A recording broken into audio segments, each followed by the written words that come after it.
witchesradio.fr vous présente votre émission De l'autre côté du miroir. Le replay, ça s'est passé sur Witches Radio. Bonsoir à toutes et à tous, vous êtes bien sur Witches Radio. Mes amis, j'espère que vous allez bien, voilà, que vous avez passé un bon week-end. Et merci d'ailleurs de finir avec nous ce week-end. J'espère que vous êtes bien installés chez vous, confortablement pour nous écouter. Et ce soir, évidemment, je ne suis pas tout seul, bien heureusement. D'ailleurs, je suis bien entouré. Il y a Emma avec moi. Bonsoir Emma. Bonsoir Mickaël. Tu vas bien ? Bah écoute, oui, je suis ravie de vous retrouver, ça me fait Pareil. plaisir. Ça fait un petit bout de temps qu'on n'a pas fait d'émission ensemble, donc c'est super de se retrouver. Ouais, vraiment. Ouais, c'est tout à bien. fait, je suis super contente. Pareil, eh bien, je suis aussi avec Elia Rose. Bonsoir Elia Rose. Bonsoir Mickaël et bonsoir Emma. Bonsoir Elia Rose. Et Elia Rose, elle est toujours là. Hein. On était là vendredi sur Witches, on est là aujourd'hui. Voilà. Donc c'est très bien.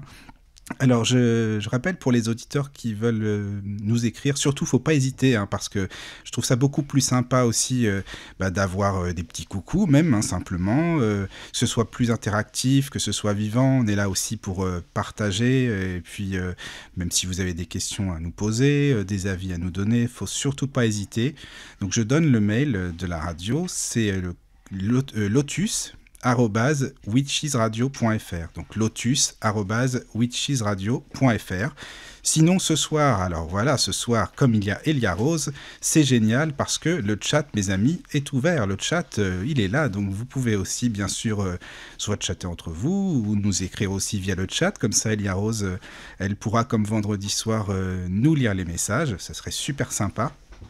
Si Elia Rose, tu veux bien voir le chat. Oui, j'y suis déjà. Du coup. Et ben voilà, Elia Rose, elle est toujours là. Elle est au Bonsoir donc taquet. à Mimi, Nanou, Nicolas et Ophélie qui sont déjà présents.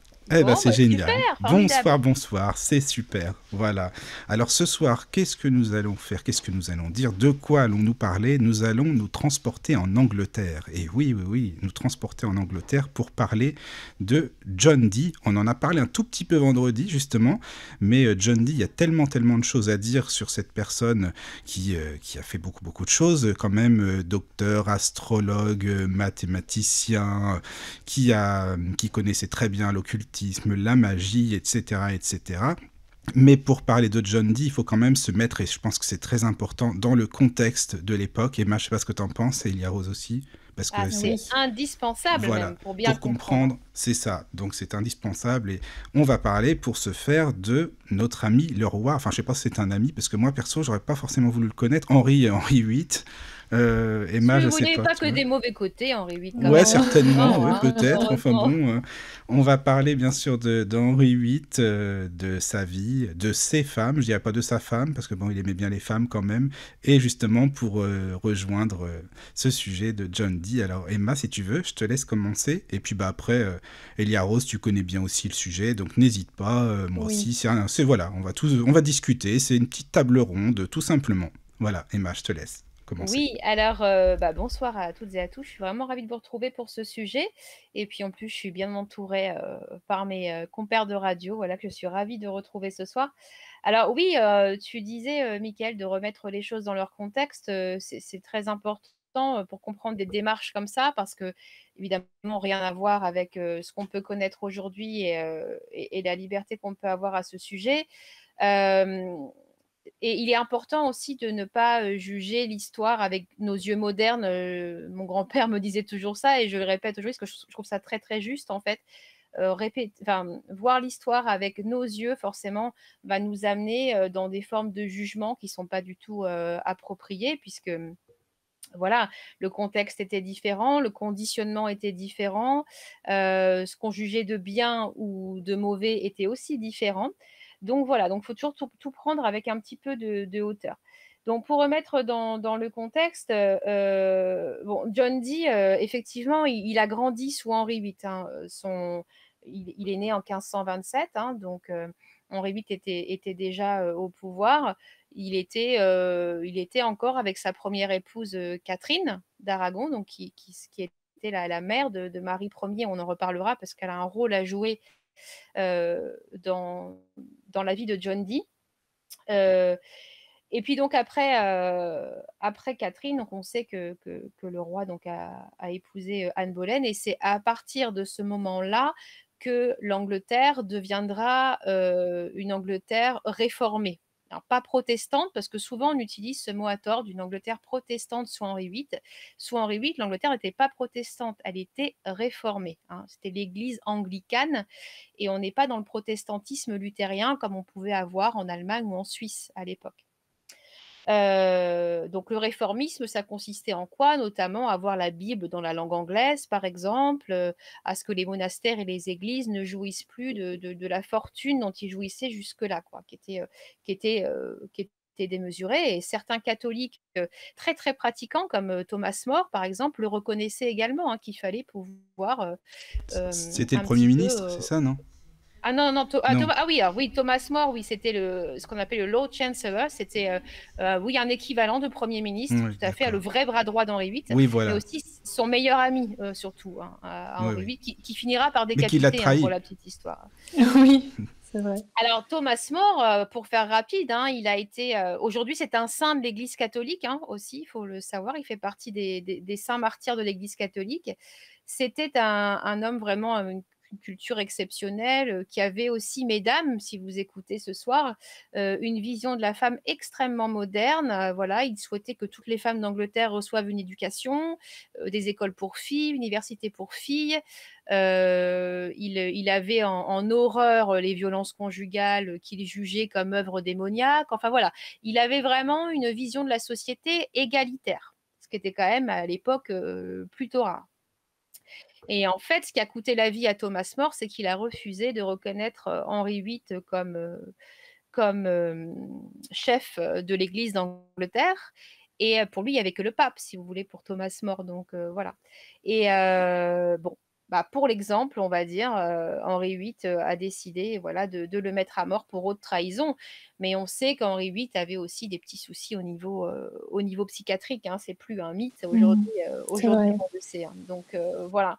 Et on sait aussi que la mise à mort de Thomas More sera en fait par effet ricochet la fin d'Anne Boleyn, hein, puisqu'Henri VIII va lui mettre ça sur le dos, hein. Il était comme ça comme roi. Il avait des qualités aussi, hein, comme je vous disais tout à l'heure quand même.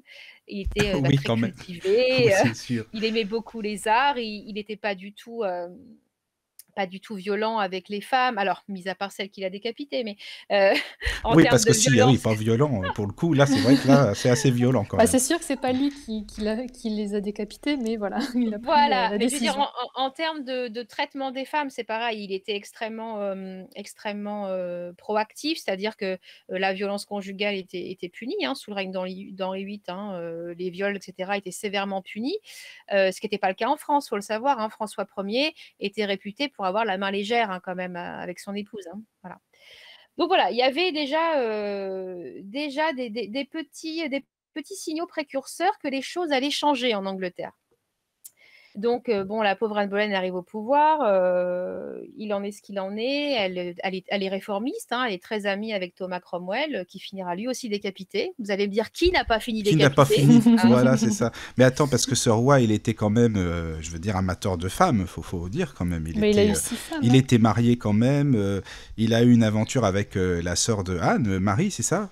Oui, oui, Si je me alors trompe il faut pas. savoir que oui, alors Henri VIII, c'est pas que c'était un amateur de femmes, mais Henri VIII était bercé par la superstition et la fausse croyance. Et alors, Henri VIII a été élevé qu'avec des femmes. Il a grandi dans un cercle très féminin.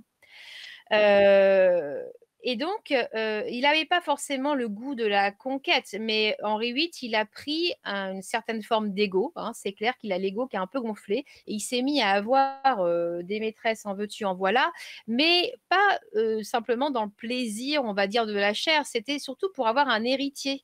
Parce que l'obsession Ouais, majeure c'est d'Henri ça, VIII, ouais. ouais. c'était d'avoir un garçon. On sait qu'il en a eu 2, dont un illégitime, qui est mort de la peste à l'âge de 15 ans, et son fils légitime, Édouard VI, qui deviendra roi plus tard, est mort d'une tuberculose à 17 ans. Voilà. Donc ça a été des règnes. Enfin, Henry Fitzroy n'a pas été roi, mais Édouard VI l'a été, et ça a été très court pour lui. Et on sait aujourd'hui, parce que forcément le corps a été exhumé, etc., qu'Henri VIII souffrait d'une anomalie chromosomique qu'on appelle le chromosome X, et qui faisait que les embryons mâles étaient très rarement viables. Voilà.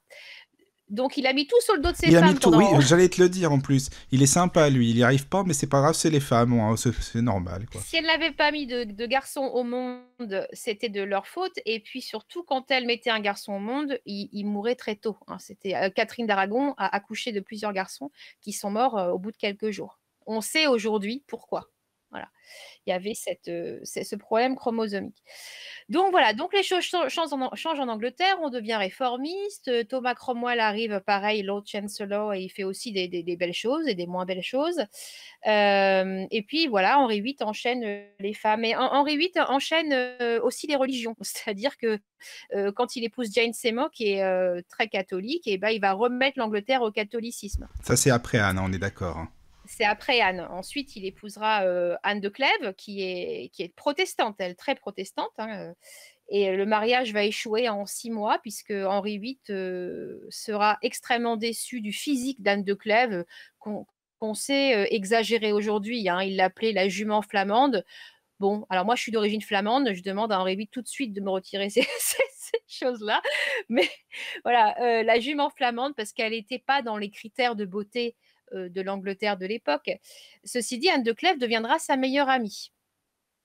Et oui, et il va. Donc Tu me il va diras, valait mieux divorcer. être ami avec lui, parce que sinon tu finissais pas très...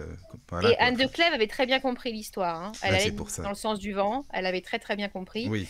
Et d'ailleurs, la petite ironie, c'est qu'il va aussi lui léguer donc le château de la famille Boleyn à Hever Castle, qui est dans le sud de l'Angleterre. Voilà. Alors, moi j'ai des questions, Emma, excuse-moi pour Oui. commencer. Est-ce que tu penses que Anne Boleyn, au départ, c'était une arriviste ou non? Parce que j'ai Pas du entendu tout. des émissions comme quoi, bah après évidemment, hein, chacun a son point de vue, mais qui disaient oui, elle a quand même bien calculé ce qu'elle voulait avec le roi, étant donné que bon, le roi a voulu sa sœur Marie et que Marie elle a voulu aussitôt, hein, soit disant, elle a voulu coucher avec, et puis finalement... Anne, elle s'est refusée à lui en se disant soit c'est le mariage ou soit c'est rien, pour le faire Ouais. bien C'est vrai patienter qu'elle comme est, il elle est faut. considérée comme l'intrigante. Voilà, Enfin, c'est souvent, ça, quand en tu fait. cherches des informations Voilà. sur Anne Boleyn, elle est représentée comme ça. Ouais. Oui, et à la fin de sa vie, elle aurait et- pris conscience de justement certaines choses. Alors, je sais pas ce que vous en pensez toutes les deux. Alors pour moi, ça c'est déjà historiquement complètement faux, hein. Quand on lit les échanges épistolaires qu'il y a pu avoir soit entre Marie et Anne ou soit entre Anne et le roi, là c'est faux. Historiquement, on le sait. Ensuite, il faut encore une fois se remettre dans le contexte. Aujourd'hui, il est facile de dire Anne a calculé son coût. Un monde de la Renaissance, d'accord, où les hommes font la loi et où les femmes sont à disposition des hommes. Il faut quand même le rappeler, hein. Une femme est élevée dans le but de faire monter le rang de sa famille dans l'aristocratie et pour rien d'autre. Bon, il faut savoir que quand Henri VIII a eu Marie Boleyn comme maîtresse, la réputation des Boleyn a complètement chuté. On appelait Marie la putain d'Angleterre. Anne, qui était très différente de caractère de Marie, Anne était très tempétueuse, c'est vrai, on lui reconnaît un caractère tempétueux, un caractère, déjà elle disait ce qu'elle pensait, elle s'opposait aux idées politiques si ce n'était pas juste avec elle, et ça on peut lui reconnaître ça, ce que ne faisait pas Marie, qui était vraiment plus une incarnation de la douceur, peut-être même de manière caricaturée, un peu de naïveté, et ça je ne le pense pas non plus, hein. Je pense qu'elle n'était pas naïve, Marie, je pense qu'elle a joué la carte de la sécurité, c'est tout. Et donc elle a été appelée la putain d'Angleterre. Quand Thomas Boleyn, donc le papa de Marie et Anne, a vu qu'en fait Anne plaisait au roi, il a joué lui la carte de sa fille. Voilà, je pense que c'est Ah, plutôt là c'est qu'il faut plutôt lui. remettre. C'est d'accord, oui, d'accord. C'est plutôt Mais l'inverse, quoi. Anne, elle a dit, mais non, moi je veux pas qu'on m'appelle la putain d'Angleterre, je ne suis pas comme ça. Voilà, donc si le roi est amoureux de moi, dans ce cas-là, il m'épousera en bonne et due forme. Voilà, et de là, il a voulu faire annuler le mariage avec Catherine, Voilà. en fin de compte. Ouais. Au bout de 10 ans, hein, parce Au qu'il y a bout eu de 10 10 ans, ans. il faut savoir qu'il y a eu 10 ans d'échanges épistolaires entre Anne et Henri. Et bon, si on estime que Anne est une arriviste, en tout cas, on peut aussi estimer qu'elle est très patiente, hein, parce que 10 Ah ans bah quand oui, même, 10 ans, c'est pas mal quand même. C'est hein. sûr que oui, Ouais, bien mais sûr, c'est sûr. c'est peut-être aussi dans les séries ou dans les films ou dans tout ce qui a pu relater aussi cette période-là aussi qu'on a peut-être cette fausse image parce que c'est vrai que Exactement. souvent, la notion de temps, en fait, comme tu dis là, il y a 10 ans quand même, c'est vrai que c'est assez long donc et c'est vrai que souvent dans ce qu'on peut voir à la télé, ça va être, on a l'impression que ça dure pas longtemps. Exactement et puis tu as raison, il y a Rose dans beaucoup de films dont je vais taire les noms parce que voilà, je ne les aime pas bien sûr. Anne Boleyn est toujours vue un peu comme une hystérique, comme celle qui pique ses crises de nerfs et effectivement qui va chercher l'intrigue et qui manipule le monde. Alors, pour information, en fait, en Angleterre, il y a peu de temps, on a trouvé, des preuves, historiques, des lettres, ce qu'on appelle les records, les registres, écrits de la main d'Henri VIII sur l'exécution d'Anne Boleyn, comme quoi Henri VIII avait absolument tout planifié de A à Z. D'accord? De quoi il allait l'accuser, où est-ce qu'il allait la faire exécuter et comment il allait la faire exécuter. Donc dans la tête d'Henri VIII, tout était très clair, très calculé. Voilà, ça aussi, il faut remettre à César ce qui est à César. Mais c'est vrai que Anne, eh ben, elle avait un caractère tempétueux et elle était extrêmement cultivée. Ça aussi, il faut le savoir. Elle défendait les arts et les lettres et la musique. Elle adorait la musique. Voilà. Et en fait, elle cherchait constamment l'instruction, hein, contrairement à Jane Seymour qui a été élevée. D'ailleurs, son motto à Jane Seymour, c'était Serve and Obey, d'accord? C'est Born to Serve and Obey, ça veut dire élevé pour servir et Servir et obéir. obéir, ouais. Tout un Voilà, programme pour une femme à l'époque, ouais. tout un programme. Anne Boleyn, c'était The Most Happy, la plus heureuse. Voilà, on n'est pas dans, vous voyez, on n'est pas dans le même état d'esprit quand même. Elia Rose, s'il y a des messages, voilà, Oui, tu alors peux. je voulais juste remercier Mimi parce qu'elle nous a transféré sur le chat un lien, un lien direct sur Arte sur Henri VIII, en fait, pour connaître un peu plus l'histoire d'Henri VIII. Et aussi, elle a mentionné un livre de l'histoire d'Angleterre de Roland Marx qu'elle a lu. Voilà, je D'accord. Ah tenais bah à la merci, remercier Mimi. parce que Merci. c'est très sympa, effectivement, Oui, ces c'est sympa. partages et très Tout à intéressant. fait. Et pour l'information, j'ai pas vu le reportage, hein, mais il y a aussi donc la série, parce qu'il y a beaucoup de films très mauvais hein, sur Anne Boleyn, mais il y a Les Tudors, on en parlait avec Elia Rose tout à l'heure, qui Oui. est une excellente série si vous voulez connaître l'histoire d'Angleterre avec une Anne Boleyn, je trouve moi très juste et qui est remis à sa juste place en fait. Voilà. Mais alors, Euh, Emma, est-ce que c'est oui. vrai, ou Elia Rose, comme vous connaissez toutes les deux, que Anne Boleyn, en fait, elle aurait été mariée avec le frère d'Henri VIII avant, en fait, et c'est pour ça aussi qu'il a Non, réussi. Catherine d'Aragon. Catherine, pardon, Catherine d'Aragon, voilà, Oui, c'est oui, ça. Oui, oui, c'est oui, vrai, oui, tout oui, C'est à ça. fait. oui. Ouais. Et c'est Elle a pour ça été mariée à qu'Arthur. ils ont réussi d'Arthur, voilà, ils ont réussi à faire annuler le mariage pour ça en prenant cette excuse dans le Lévitique, dans l'Ancien Testament finalement. Alors, ils ont voulu prendre cette Ils ont excuse, voulu. mais le pape Mais a le dit pape, il non, a pas non. voulu. Voilà, Non, Non, c'est ça. parce oui, il a que été réticent, ouais, tout ça. Ouais. tout à fait, parce que le mariage n'a pas été consommé, a priori, entre Arthur et Catherine. Voilà. Donc, voilà. Et dans la Bible, il est vrai que c'est écrit que si tu épouses la femme de ton frère, tu n'as pas de descendant. Et donc, Henri VIII, il s'est monté le bourrichon. Oui, Et il est il s'est malin, lui. dit, voilà, il s'est dit, c'est pour ça, en fait, que j'ai pas d'héritier. Et comme Anne Boleyn, la pauvre, a fait 2 fausses couches, dont la dernière d'un fœtus garçon qui était mal formé. On sait aujourd'hui qu'Henri VIII était porteur de ce gène de malformation. Hein. Il a dit, bah tiens, je vais la faire accuser de sorcellerie. Et comme on sait qu'elle était très très proche de son frère Georges, qui s'inquiétait beaucoup pour sa sœur, Georges, il sentait que ça allait pas le faire cette histoire, tu vois. Bah, comme ils étaient très proches et que tout le monde le savait, on s'est dit, tiens, hop, un petit coup d'inceste entre frères et sœurs. Tout ça, c'est de l'hérésie, un petit coup de haute trahison, et hop, tête sur le billot, on n'en parle plus. Voilà. Ça a Oui, été parce qu'il a extrêmement torturé quand rapide. même des gens pour avoir des aveux qui finalement c'était même pas des aveux, puisque voilà, c'était en torturant les personnes, tu peux avoir les informations. Alors, on ne c'est ça, torturait non? pas l'aristocratie. Voilà, on ne torturait pas l'aristocratie, mais on sait que Georges a eu un interrogatoire un petit peu musclé mené par Thomas Cromwell. Alors, pour la petite parenthèse sur Thomas Cromwell, qui a toujours aussi très mauvaise presse, on l'a souvent longtemps accusé d'être à l'origine de la chute des Boleyn. On a également retrouvé un registre à Hampton Court qui disculpe complètement Thomas Cromwell de son implication dans la chute des Boleyn. Et c'est sous les ordres d'Henri VIII qu'il a agi, parce qu'il faut quand même ça, enfin, il faut se remettre dans le contexte encore une fois. quand Henri VIII disait prends à droite, tu prends à droite. Hein. Quand il disait tu vas interroger machin, tu vas interroger machin. On ne discutait pas, sinon c'était notre tête à nous qui était mise sur le billot. Voilà. Thomas Cromwell, il a fait ce qu'on lui a dit. Et il était ami avec Anne Boleyn, il faut le savoir. Ils étaient proches tous les deux. Hein. Donc, Bah oui, ils étaient proches, c'est ça, oui.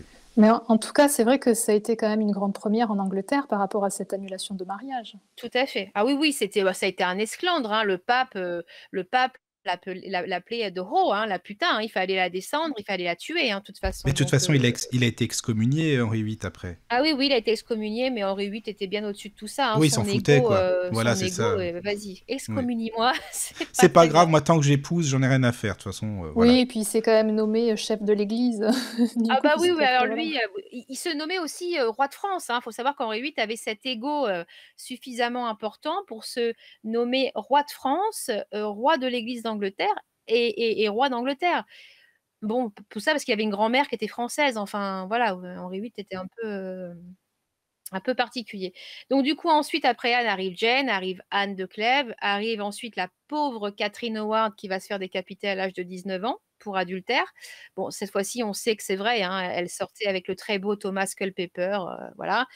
Mais elle avait 19 ans, c'était qu'une gamine. Et ensuite, il épousera Catherine Parr qui va lui survivre. Voilà.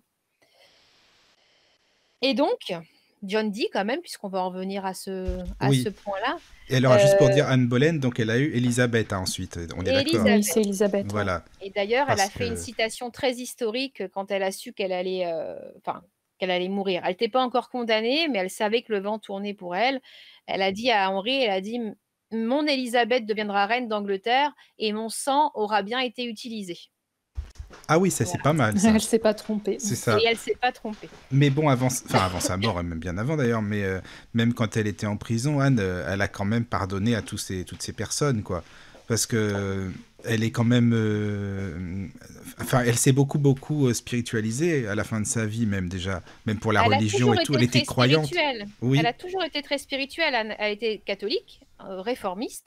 Et elle était très amie avec Thomas Cranmer, qui était l'archibishop en Angleterre. Et c'est grâce à Thomas Cranmer qu'on a aujourd'hui les confessions d'Anne Boleyn, puisque c'est lui qui a ordonné à Sir William, donc qui tenait la tour de Londres, de prendre la confession d'Anne Boleyn. Voilà. Et parce qu'il savait qu'il y a des choses qui allaient être probablement historiques et qu'il voulait vraiment que ce soit répertorié. Un Thomas Cranmer qui sera exécuté par Marie Ier d'Angleterre par la suite. Voilà. Donc oui, elle a fait ses confessions, elle a pardonné, mais après, à cette époque-là, quand on faisait ces confessions, on n'avait pas pour habitude de mentir, puisque aujourd'hui, ça nous échappe un petit peu, mais à l'époque, on mettait notre âme en jeu. C'est-à-dire que si on ne se confessait pas, on allait en enfer. Donc, si elle dit qu'elle ne l'a pas trompé, on peut vraisemblablement croire qu'elle ne l'a pas trompé. Elle a dit qu'elle avait péché contre le roi en pensée, notamment sûrement par colère ou par jalousie. C'était une femme très, très jalouse. Mais bon, en même temps, il courait. Enfin, il y avait un peu de quoi aussi. Oui, coup, voilà. Là, vraiment, faut oui. quand même dire. Elle n'avait pas non plus pour habitude de se taire. Elle a fait des esclandres pas possibles quand elle a su qu'il fricotait avec Jane Seymour. Enfin, voilà. Mais bon, c'était juste une femme qui était en décalage avec son époque. Oui, puis lui, c'était le roi. Hein. Il pouvait se permettre, quoi. Exactement. Exactement. Et c'est vrai qu'elle a, lors de ses confessions, elle a dit elle a avoué avoir péché en pensée, mais qu'elle n'avait jamais fait autre chose, quoi. Enfin, en même temps qu'il ne le fait pas. Donc, voilà. Oui, non, mais c'est sûr. Dès qu'on pensait à la mort du roi, on était déjà en haute trahison, en fait, hein, légalement. Donc voilà. Et donc, John Dee, hein, Swan Boleyn, il était petit, hein, il avait une dizaine d'années. Et son père était marchand à la cour d'Henri VIII. Donc, John Dee, très tôt, voilà, son papa fréquentait la cour. John Dee, très tôt, voit un petit peu comment tout ça fonctionne, voit qu'il ne faut pas trop faire le malin parce qu'il y a des têtes qui tombent, hein. Donc, il va toute sa vie être capable de jouer de son intelligence pour éviter les ennuis. Voilà.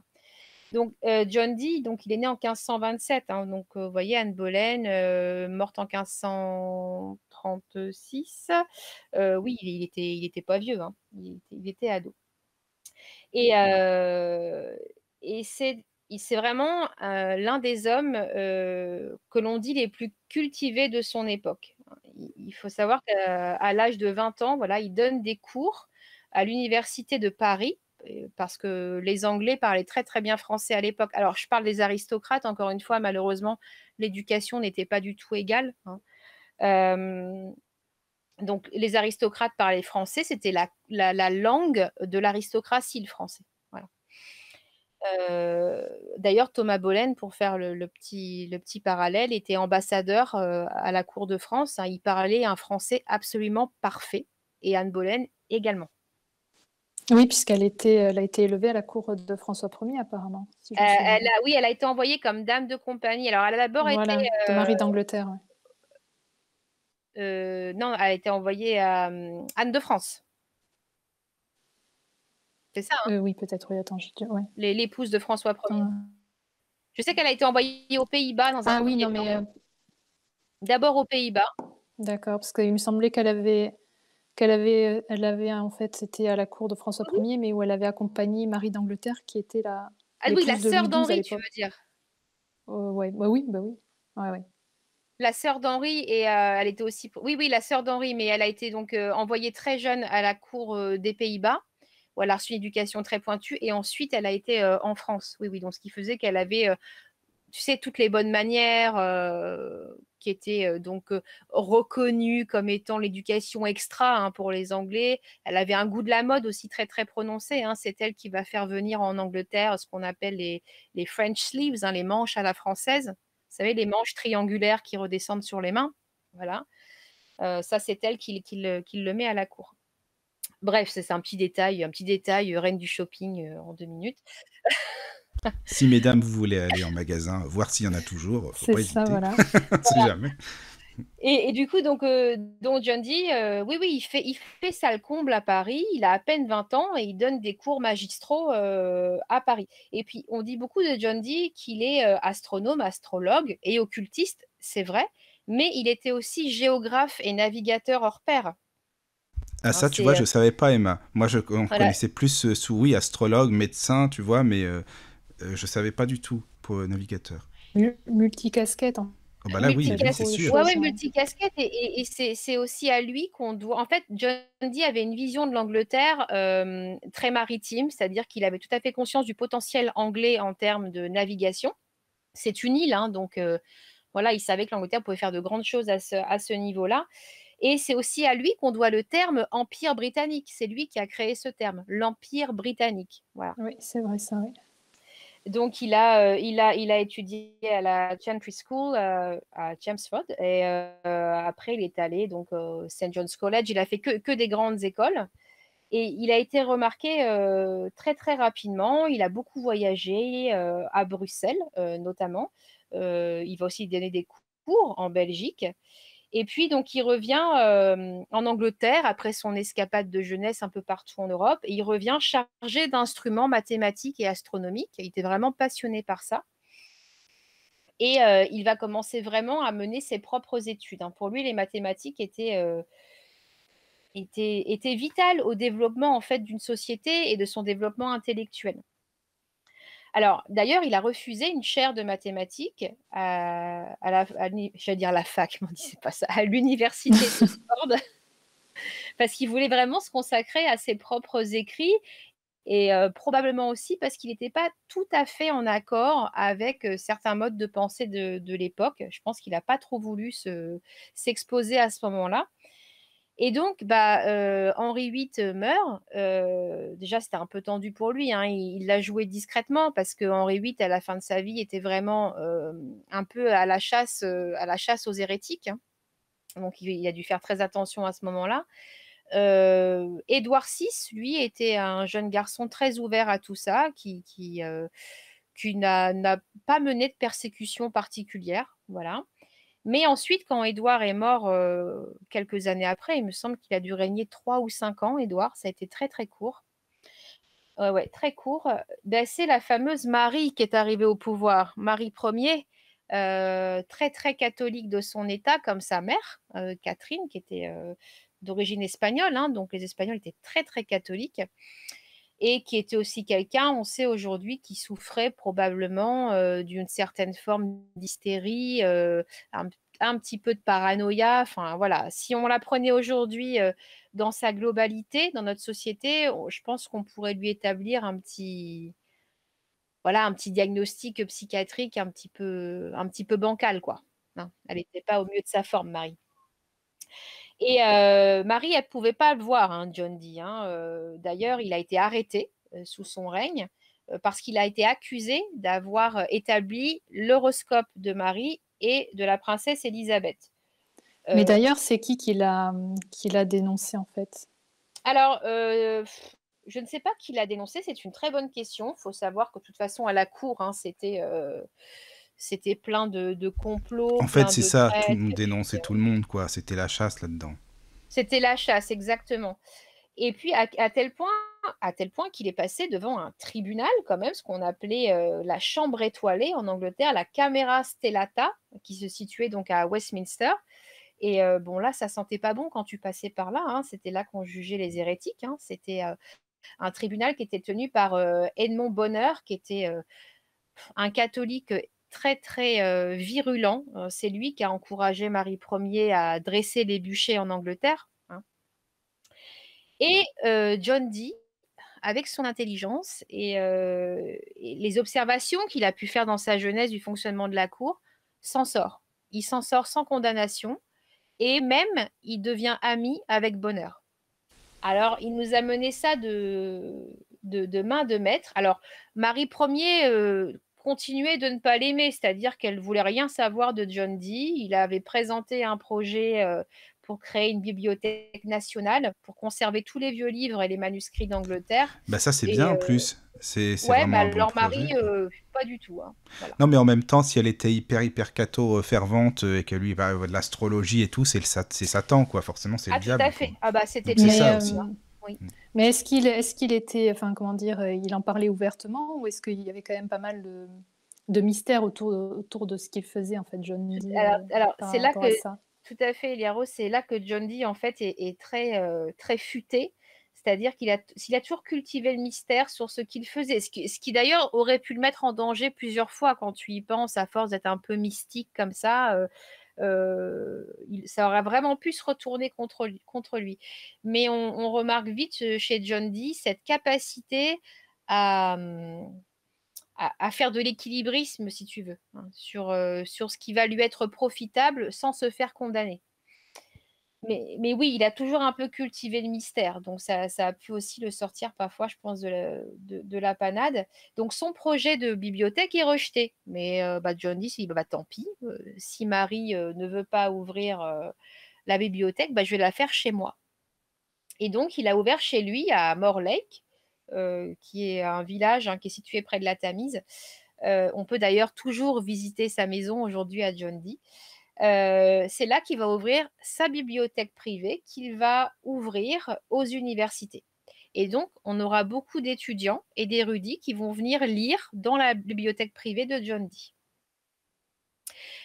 Et tout ça, ça reste, voilà, ça reste officieux, on va dire. Hein. C'est pas que, la reine devait le savoir, mais voilà, ça s'arrêtait là. Tant qu'il faisait pas trop de bruit, on l'a Il laissé fallait tranquille. pas qu'il fasse d'esclandre, sinon c'était foutu pour lui, quoi. Exactement. Mais par chance pour John Dee, si je puis dire, Elisabeth, Marie ne va pas faire long feu sur le trône. Elle fait 5 ans. Elle meurt probablement d'un cancer de l'utérus. On est quasiment sûr de ça. Elle présentait beaucoup de problèmes au niveau gynécologique. Donc, voilà. Et surtout, pour la chance de sa sœur Elisabeth, parce que quand même, Marie l'a fait emprisonner à la Tour de Londres. Hein. Rien n'exclut le fait qu'elle aurait pu la faire exécuter par peur qu'elle monte sur le trône. Hein. Voilà, donc Élisabeth, en 1558, arrive sur le trône. Et là, Élisabeth, pour le coup protestante, sa mère était Bah oui, réformiste, mais elle est Élisabeth, plus ouverte, ça c'est sûr. et Élisabeth, en plus, pour aussi avoir appris de la cour, de voir ce que son père avait fait au fil des années et à quel point elle avait souffert, elle aussi, de l'attitude de son père, avait dit, mais c'est OK, en fait, chacun va pouvoir exercer la religion qu'il souhaite, en Angleterre, il n'y a pas de problème. Sauf qu'en théorie, c'est super bien, mais en pratique, à cette époque-là, c'était extrêmement compliqué, puisqu'il y avait des complots dans tous les sens pour remettre des rois catholiques sur le trône. Notamment là, c'était une reine, on voulait remettre Mary Queen of Scots, hein, la reine d'Écosse, sur le trône. Donc, Élisabeth se voit à plusieurs reprises non seulement menacée de mort, mais aussi il y aura un attentat à son encontre qui va échouer. Hein, on essaiera de la tuer. Et John Dee devient un grand ami d'Élisabeth.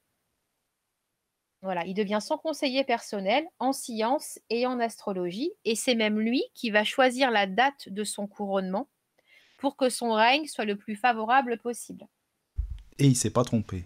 Et il ne s'est pas trompé puisqu'Élisabeth voilà, nous a fait... Est-ce qu'il a choisi cette date en fonction des astres par rapport à l'astrologie? Tout à fait, oui, c'était en fonction de la position des astres et du signe d'Élisabeth en ayant fait son thème astral. Voilà, c'est ce jour-là que vous devez le couronner pour connaître un règne des plus glorieux, en fait. Hein. Il avait aussi prédit le règne très glorieux d'Élisabeth, on en parlera, parce qu'il avait aussi prédit, sans le vouloir, sans même lui le comprendre, la perte, la défaite des Espagnols sur l'Angleterre. Et puis là, du coup, il est beaucoup plus libre, hein, John Dee. Il va pouvoir un petit peu mener ses études comme il l'entend. Et en 1564, il va écrire une œuvre hermétique. Hein, donc, c'est un peu un rassemblement des savoirs ésotériques, alchimistes, etc., qui s'appelle le Monas Hieroglyphica. Dans ce qu'on appelle en français oui, justement, Monas Emma, Hieroglyphique. justement, est-ce qu'on peut la trouver? Oui, hein, normalement, tu penses? Alors, oui. Parce que je l'ai cherché, mais je ne l'ai pas trouvé, en fait, hein, pour te dire. Si. Alors, moi, je l'ai, en fait. Faut savoir qu'en France, on a un traducteur exceptionnel des éditions Le Serpentaire qui a traduit les manuscrits restants de John Dee, qui a été nommé donc le livre... les 5 livres des mystères et de l'heptarche mystique, et on trouve la monade hiéroglyphique dedans.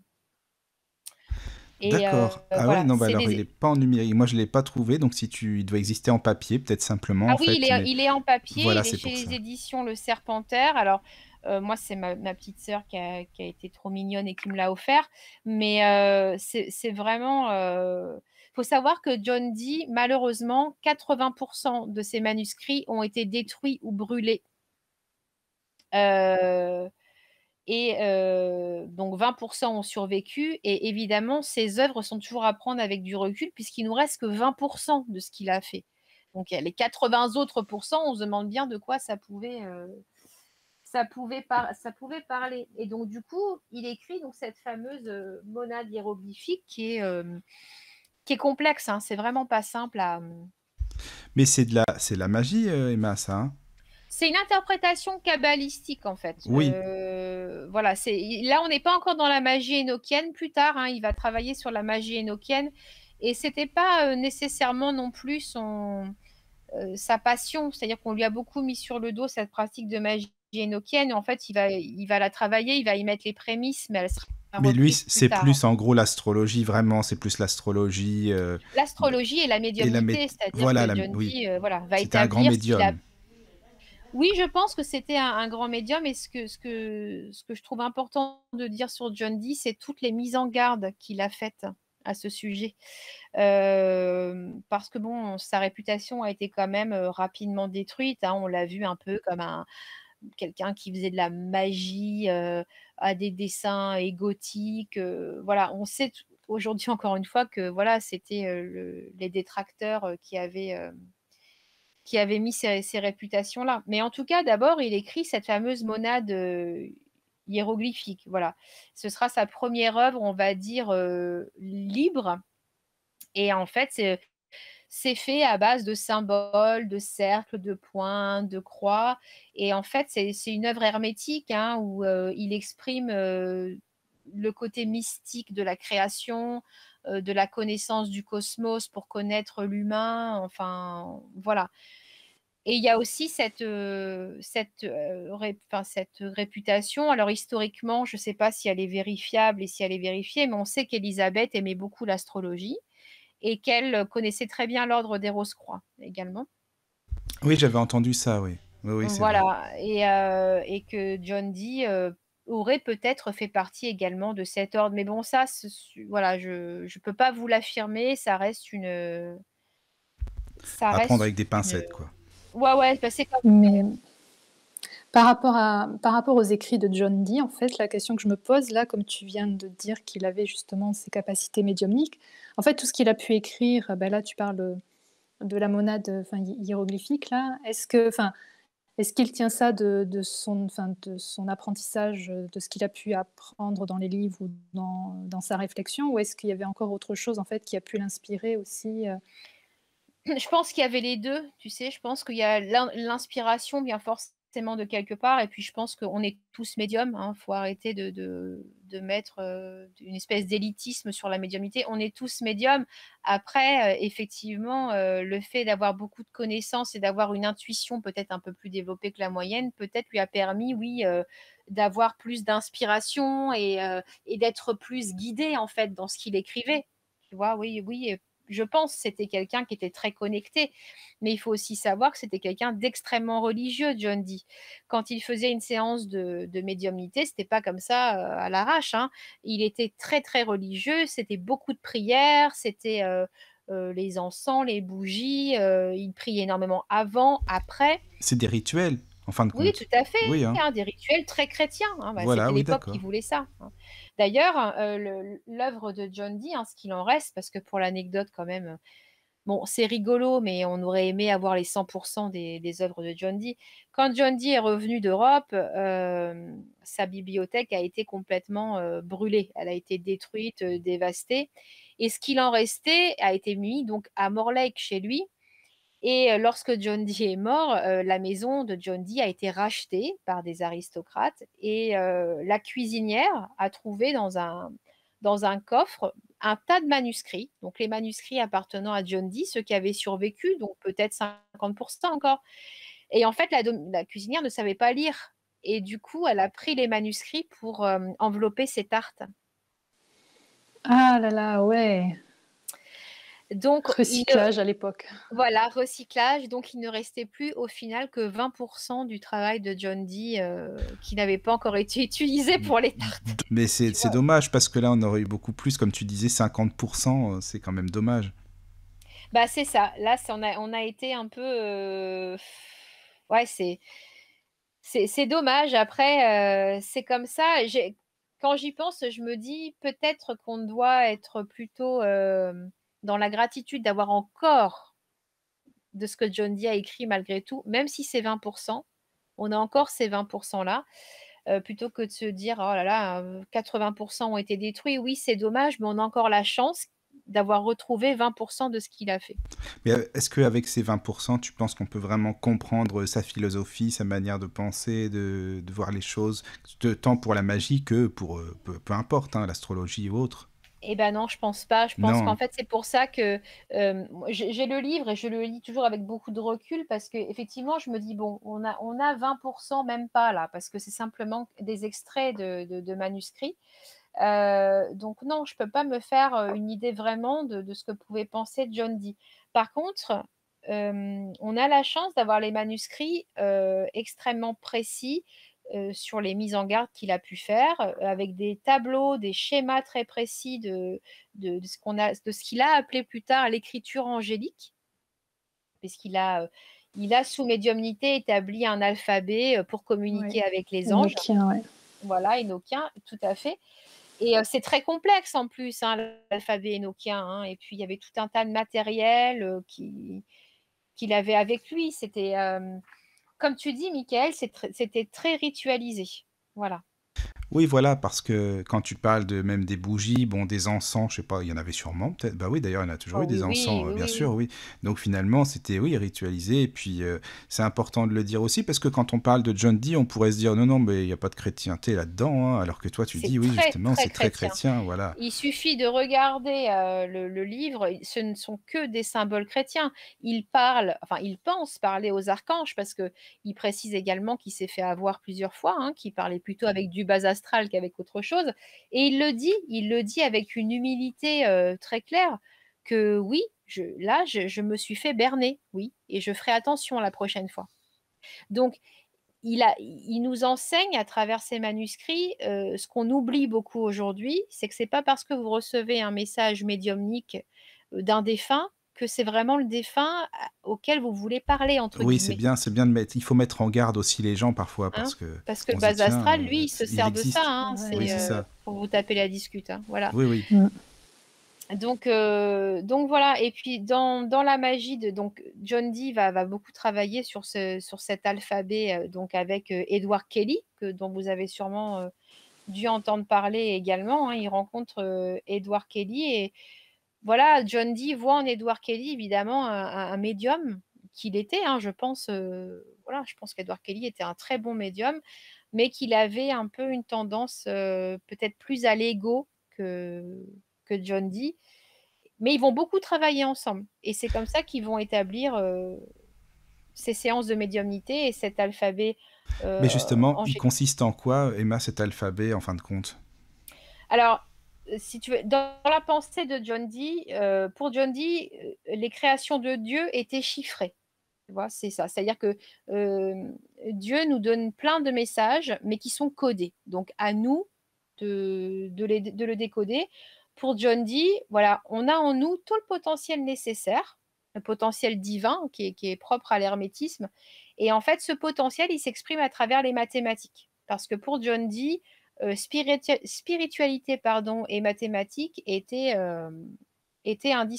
indissociables. C'est quand même assez intelligent de sa part parce qu'il a quand même réuni mathématiques, magie, et même la religion. Enfin, il a fait tout un mélange. Il a fait une sorte de recette de cuisine en fait avec toutes ces facettes en définitive qui en général ne sont pas compatibles. Enfin, Justement, oui, oui, alors oui, pour l'époque, c'est extrêmement culotté même, hein, parce que pour l'époque, voilà, soit tu es scientifique ou soit tu es un hérétique, tu es un Tu fais pas voilà, tout en tu même temps, oui, tu es un hérétique. Surtout ça, c'est mais surtout ça, quoi. tout à fait et là, justement, aujourd'hui, ce que montre Edward Cayce, ce que montre, John Dee, c'est que tout va ensemble.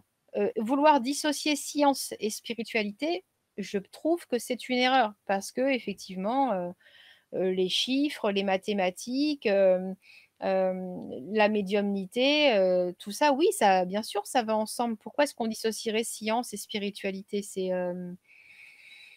Voilà, c'est fort dommage quand même. Le but, ce Même de serait nos jours, d'associer hein, tout ça. même aujourd'hui, on fait souvent, les scientifiques, dénigrent la médiumnité ou autre. Enfin, ça commence à avancer, à évoluer, mais quand même, c'est toujours, chacun dans son petit truc là et puis voilà, on est dans notre univers et on n'a pas envie d'en bouger, quoi. Tout à fait et c'est dommage et je pense que c'est là que John Dee a vraiment apporté quelque chose de super important. C'est que oui, science et spiritualité, ça fonctionne, ça match. C'est simplement qu'il y a une différence de vocabulaire, qu'on peut, associer, des termes ensemble, qu'on peut associer même des notions ensemble. On voit aujourd'hui, avec les expériences de mort approchée, par exemple. Donc voilà. Donc du coup, John Dee, quand il fait ses premières études pour entrer en contact avec ce qu'il appelle les anges, hein, puisque forcément ça va avec sa culture chrétienne, il utilise une boule de cristal. Voilà et pour John Dee, ça n'a rien de tiré par les cheveux puisque, Oui, c'est pas Madame le cri Irma, quoi. non, le cristal est un catalyseur Voilà, d'énergie, oui. hein, Oui, sur un oui. plan physique. De toute façon, c'est ça, c'est un catalyseur énergétique et ça permet en fait, à l'intuition, d'être projetée, dans le cristal, quoi. Il avait compris ça déjà. Il avait compris ça et donc il rencontre plusieurs médiums, hein. Il rencontre pas qu'Edward Kelly, ça aussi faut le préciser. Il rencontre Barnabas Saul, Albert Latzki qui était un prince, polonais, mais c'est vrai que c'est avec Edward Kelly que ça va matcher. Alors Si, on John peut pas Dee ne faisait savoir. pas de magie noire, hein, on va casser le mythe tout de suite parce que John Dee, était extrêmement chrétien, donc il fait pas de magie Bah, noire, hein, après, rien ne c'est t'empêche de dire, oui, mais les prêtres font de la magie noire parfois. Bon, ça, après, on peut pas savoir. Enfin, je pense qu'il, comme toi, hein, qu'il faisait pas de magie noire, lui, mais il y a des personnes qui étaient chrétiennes, et puis qui en font, des messes noires ah et mais compagnie, bien tu vois. sûr! Ah oui, oui, tout à fait. Ah oui, oui, non mais ça bien sûr. Mais, à cette époque, pour quelqu'un d'aussi cultivé que John Dee en plus, faire de la magie noire, c'était mettre Non, son non, âme, en c'est enfer, quoi. exactement, oui. Voilà. C'est ça. Et donc c'est avec Edward Kelly que ça match en fait. Alors Edward Kelly, il est pas très clair quand même, hein, Bon, c'est un notaire un peu véreux, il fait des tripes un peu alchimistes ou voilà, il a un peu un monde Harry Potter finalement, Edward Kelly, hein. J'ai rien contre Harry Potter, mais dans le factuel, c'est compliqué de vivre dans le monde d'Harry Potter, mais n'empêche que Edward Kelly est un super médium. Voilà, ça on peut pas. Et donc ils travaillent tous les deux et dans le livre des 5 mystères, là, en fait, ce sont les discussions qu'ils ont eues en médiumnité qui sont répertoriées. Donc, vous avez les invocations que John Dee et Kelly font aux anges, vous avez un peu les gribouillages qui en ressortent, et puis les choses un peu plus précises qui en ressortent après. On a des signes, des tableaux, jusqu'à ce que John Dee établisse le fameux alphabet angélique. C'est le spiritisme du temps ancien, en fin de compte. Oui, bah, c'est du spiritisme, C'est de ça, toute hein. façon, clairement, c'est ça. Mais, comment dire, j'ai trouvé extrêmement intéressant. Alors, je sais pas, je sais plus à quelle page c'est, mais je l'ai retenu. Et il y a un passage dans les manuscrits de John Dee où John Dee demande à parler à l'archange Michael, me semble-t-il. Et donc, on lui répond, enfin, l'entité répond en disant je vais te livrer mon secret et tu verras, tu pourras vivre plus de 100 ans. Et donc, bah là, en fait, John Dee se laisse un peu happer par le truc et continue la discussion.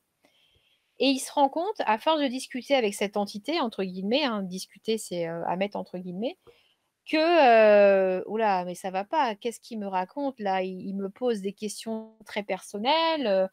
Il a des réponses très, très humaines, voilà, et on sait que les entités très élevées n'ont pas ce genre de discours. Et on voit donc dans la marge, John Dee écrit attention, usurpateur. Oui, c'était une fraude, quoi. Tout à fait. Et donc là, John Dee nous met en garde vis-à-vis en fait des communications polluées qu'on pourrait recevoir. Voilà, c'est tout. Mais c'est bien en fait qu'ils le disent parce que c'est vrai que il faut garder son bon sens, quoi, son sens, enfin logique d'être assez terre à terre justement pour trier parce que y a plein de gens qui diront ah ouais bah c'est bien j'ai une communication. En plus il me dit que c'est un ange et tout, bah c'est génial ça vraiment. Enfin tu vois et là pour le coup l'ego il va monter quoi en fin de compte alors qu'en restant bien terre à terre là on peut se dire ah non là ça colle pas il y a quelque chose qui va pas quoi. Exactement. Oui, Elia. Oui, et là, Emma, en fait, dans ses conversations avec les anges, c'est quand il utilisait la boule de cristal ou pas? Alors oui, il utilisait donc la boule de cristal dans un premier temps, et une fois en fait qu'il avait pu avoir les visions plus claires, donc il retranscrivait ce qu'il voyait avec Edward Kelly hein, aussi qui se servait de la boule de cristal. Et une fois en fait qu'il a eu les comment dire les tables énochiennes, les tables angéliques, parce que énochien ça vient pas de John Dee, hein, c'est un terme qui a été créé après. Voilà. Parce que quand tu dis énochien, on pourrait penser à Enoch, tu sais, le livre d'Enoch, en fait. Mais apparemment, ça serait quand même issu de l'hébreu, non là, oui, il y a les symboles comme ça. Oui, tu as des symboles hébraïques dans... Mais bon, la tradition judéo-chrétienne est faite des symboles hébraïques, hein, de toute manière. Hein, donc oui, c'est un mélange. Oui. J'aurais juste, une petite parenthèse par rapport à la boule de cristal. Nous avons Nicolas sur le chat qui dit qu'il a entendu parler donc que John Dee utilisait un miroir en pierre noire qui pourrait être de l'obsidienne. Alors oui, c'est ce qu'on appelle aujourd'hui, me semble-t-il, les miroirs de sorcières. Hein. C'est le même principe. Je ne sais pas si John Dee en utilisait. Là, je ne sais pas. C'est possible puisque ça a le même effet en fait que la boule de cristal. Ce sont des miroirs noirs, effectivement, des miroirs teintés. Mais c'est le même principe que la boule de cristal. Ça reste un catalyseur en fait de l'intuition et des potentielles visions en fait qu'on peut avoir. Alors, mais savoir si John Dee avait ce cristal, alors là, c'est une excellente question. Après, Nicolas, ce qui peut être intéressant de voir, et je suis en train de regarder, vous voyez, c'est qu'il y a des objets de John Dee qui ont été conservés dans les musées britanniques. Donc, je regarde s'il parle d'un miroir, mais a priori, ce n'est pas le cas. Et gardé au British Museum. Ah si, le miroir de Dee qu'il appelait le spéculum. C'est pas le truc gynécologique, hein, spéculum. Le miroir de Dee. Effectivement, Nicolas, tu T'es as raison conte, parce vraiment. que bah, non, mais c'est vrai. Enfin bon, Un objet de culte aztèque fait d'obsidienne qu'il a rapporté d'Europe en 1520 et qui était détenu par Horace Walpole. Voilà. Donc oui, effectivement, Nicolas, tu as raison, il avait un miroir en obsidienne qui est aujourd'hui visible au British Museum. ah, tu vois, c'est Voilà. intéressant. C'est pour ça que c'est bien, n'hésitez pas à écrire, hein, surtout sur le chat, par mail. Je rappelle le mail parce que, bah, tu vois, Emma, c'est ça qui est génial. Moi, j'adore quand il y a les auditeurs comme ça qui interagissent. C'est super, quoi, vraiment. Donc, le mail lotus@witchesradio.fr, donc lotus@witchesradio.fr, ou alors sur le chat, comme Nicolas, par exemple, ou Nanou. Je sais pas qui y a d'autres sur le chat, mais je pense qu'il y a d'autres personnes, Oui, certainement. il y en a de plus en plus, oui, là. Bah voilà, bah c'est que ça intéresse, alors merci, c'est que le sujet vous intéresse, c'est parfait. Et alors d'ailleurs, par rapport à Enoch, il y a Sophienne qui dit que c'est le seul prophète qui a ascensionné avec son corps physique, Enoch, et Sananda, Jésus. D'accord, bah ça, tu vois, je l'ignorais. Et mais je sais que le terme énochien n'appartient pas en fait à John Dee. C'est un terme qui a été alors créé, qui a été composé, on va dire, bien plus tardivement. Et voilà, c'est pas de John Dee, hein, mais aujourd'hui, oui, on va mettre John Dee dans la magie énochienne. Ce qu'il faut vraiment retenir, je pense, de lui, c'est la monade hiéroglyphique. Alors, ce qui est assez intéressant avec cette monade, c'est qu'il a écrit quand il était en transe, hein, il parle d'un état de transe qui a duré une dizaine de jours. Et c'est assez intéressant de regarder comment elle est composée. Donc, il y a, comme je disais tout à l'heure, il y a des points, des cercles, il y a des symboles des planètes, Mercure hein, notamment, qui revient énormément. La Lune, les symboliques du bélier, enfin, c'est très mathématique. Et vraiment, on est dans l'astrologie pure. Et ce qui est hyper intéressant, c'est que pour lui, c'était un peu la composition universelle. Bah oui, en même temps, enfin, je veux dire, ça paraît logique, hein, parce que Et bon, c'est tout à fait c'est... logique. Et là, il nous Mais là, tu te amène. dis, pour l'époque, t'imagines, pour l'époque, ils savaient tout ça, quoi, ils connaissaient vraiment très très bien les astres, alors que bon, je veux dire, il n'y avait pas non plus de fusées ou des télescopes ou je ne sais quoi, enfin bon, voilà, quoi. Non, mais il faut savoir quand même qu'à l'époque, tous les médecins, donc on appelait les physiciens, connaissaient très très bien l'astrologie, hein. Oui, oui, quand tu vois Papus aussi, Papus, il Voilà. connaissait bien tout Mais ça aussi. est-ce qu'à cette époque, du coup, John Dee était quand même, comment dire, enfin, la personne, on va dire, un petit peu comme d'autres grands scientifiques ou enfin, visionnaires en fait, de certaines époques, en fait, c'était le seul justement à être aussi complet en fait, dans sa réflexion? Non, c'était pas le seul. Il avait juste une façon différente, je pense, de le faire. Alors, si on prend dans un autre registre, hein, complètement différent, parce que voilà, c'est Thomas More dont je parlais tout à l'heure. Lui avait une vision en fait très très avant-gardiste de la société. Il a d'ailleurs écrit un ouvrage que je vous recommande vraiment chaudement. Parce que ça change notre regard sur cette période-là. C'est l'utopie hein, de Thomas More, où en fait il parle d'une société idéale, c'est-à-dire où les gens vivent en bonne entente, en travaillant mais pas trop, en ayant aussi du temps pour le plaisir, en respectant ses aînés, en n'allant pas chérir l'or et l'argent. Enfin voilà, c'est une vision du monde, une vision de la vie qui est hyper intéressante pour un homme de cette époque. Voilà. D'accord, Et merci. dont on devrait prendre de la graine un petit peu, je Ah trouve oui. aussi. Voilà. Et nous avons un mail aussi de Mireille avec des questions intéressantes. Bonsoir Mireille. Oui, Et bonsoir donc sur Mireille. le chat, voilà, Mimi. Bonsoir Michael, cela me fait plaisir de t'entendre ce soir avec un super thème. Pour le moment, j'écoute avec beaucoup d'intérêt l'émission. J'aime beaucoup l'histoire et entendre raconter l'histoire avec une telle passion, c'est vraiment super, merci.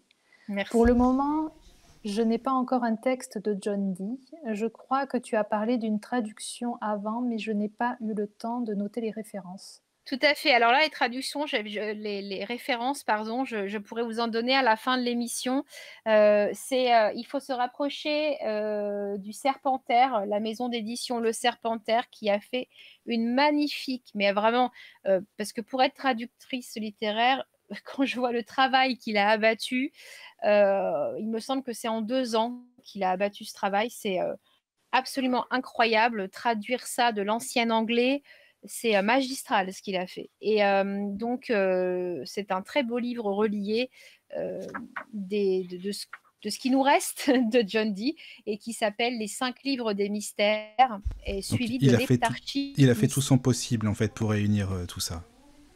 Voilà, vraiment, c'est un excellent travail, mais si vous voulez, enfin voilà, je pourrais tout donner après par mail en termes de Oui. références, que ce Oui, soit à la fin de Thomas l'émission. More dans un autre registre, hein, ou John Dee, quoi. Donc, Oui. Et Mireille demande aussi s'il existe d'autres livres intéressants sur John Dee ou une biographie même, par exemple, en plus oui. de ses traductions. Et voilà, après elle dit belle émission à toi, Michael, Emma, il me semble, avec toi et Elia Rose, ainsi que tous les auditeurs, et notamment ceux Merci qui sont Mireille. sur le chat. Ah, c'est super Merci sympa, hein, Mireille. merci, Oui, oui, tout Merci à merci. fait, Mireille. Mireille. Il y a d'autres références et sans problème, j'enverrai un mail avec toutes les références sur John Dee et les grands de cette époque, enfin les grands qu'on connaît, puisqu'il y a aussi beaucoup de grands silencieux, n'est-ce pas, qu'on connaît pas forcément, mais qui ont aussi fait un très grand travail. Donc la monade hiéroglyphique, Mireille, d'ailleurs, on peut la trouver, je l'ai même trouvée à la bibliothèque de ma ville, traduction de la monade hiéroglyphique. Donc ça se trouve. C'est tout petit, hein, ça fait une cinquantaine de pages, mais c'est tellement compliqué que c'est Oui, bien mais alors assez. c'est ce que j'allais te dire, parce que si c'est hyper complexe avec des dessins, avec des symboles et tout, c'est pas simple non plus, hein, Non, non, j'imagine, c'est à super compliqué, comprendre. vraiment. Oui, voilà. Mais enfin, moi, je trouve ça tellement, voilà, tellement incroyable, d'abattre un travail pareil à cette époque et je veux dire, voilà, il y avait pas Google, hein. C'était des recherches qui devaient se faire, au travers de voyages, à travers les rencontres qu'il a pu faire. C'est, voilà, c'est incroyable et du coup, et John Dee donc est très ami avec Élisabeth. D'ailleurs, il faut savoir que John Dee est la seule personne, même William Cecil qui était le meilleur ami d'Élisabeth et le conseiller d'Élisabeth, il y avait que John Dee qui appelait Élisabeth «mon enfant», «my child», oui voilà et le seul qui se permettait ce genre de traits d'affection envers la reine, quoi, donc c'était pour dire. Et donc je voulais vous parler d'une anecdote avec Élisabeth parce que, comme quoi même John Dee parfois pouvait se trouver dépassé par, les mathématiques et par l'astrologie. Vous savez qu'Élisabeth était détestée littéralement par, l'Espagne. Élisabeth était vue comme la fille d'Anne Boleyn, hein, donc elle était vue comme, voilà, la fille de la putain d'Angleterre qui avait fait, sauter Catherine du Oui, trône, c'est hein, ça, clairement c'est la et qui en pestiférée, plus quoi. était protestante. Alors comme ça, c'était le Elle pompon, avait quoi. tout pour Voilà. plaire, quoi. Elle avait tout pour plaire. Sauf qu'Élisabeth, rappelait quand même bien souvent qu'elle était la fille de sa mère et la fille de son père et qu'elle régnait comme un roi, voilà.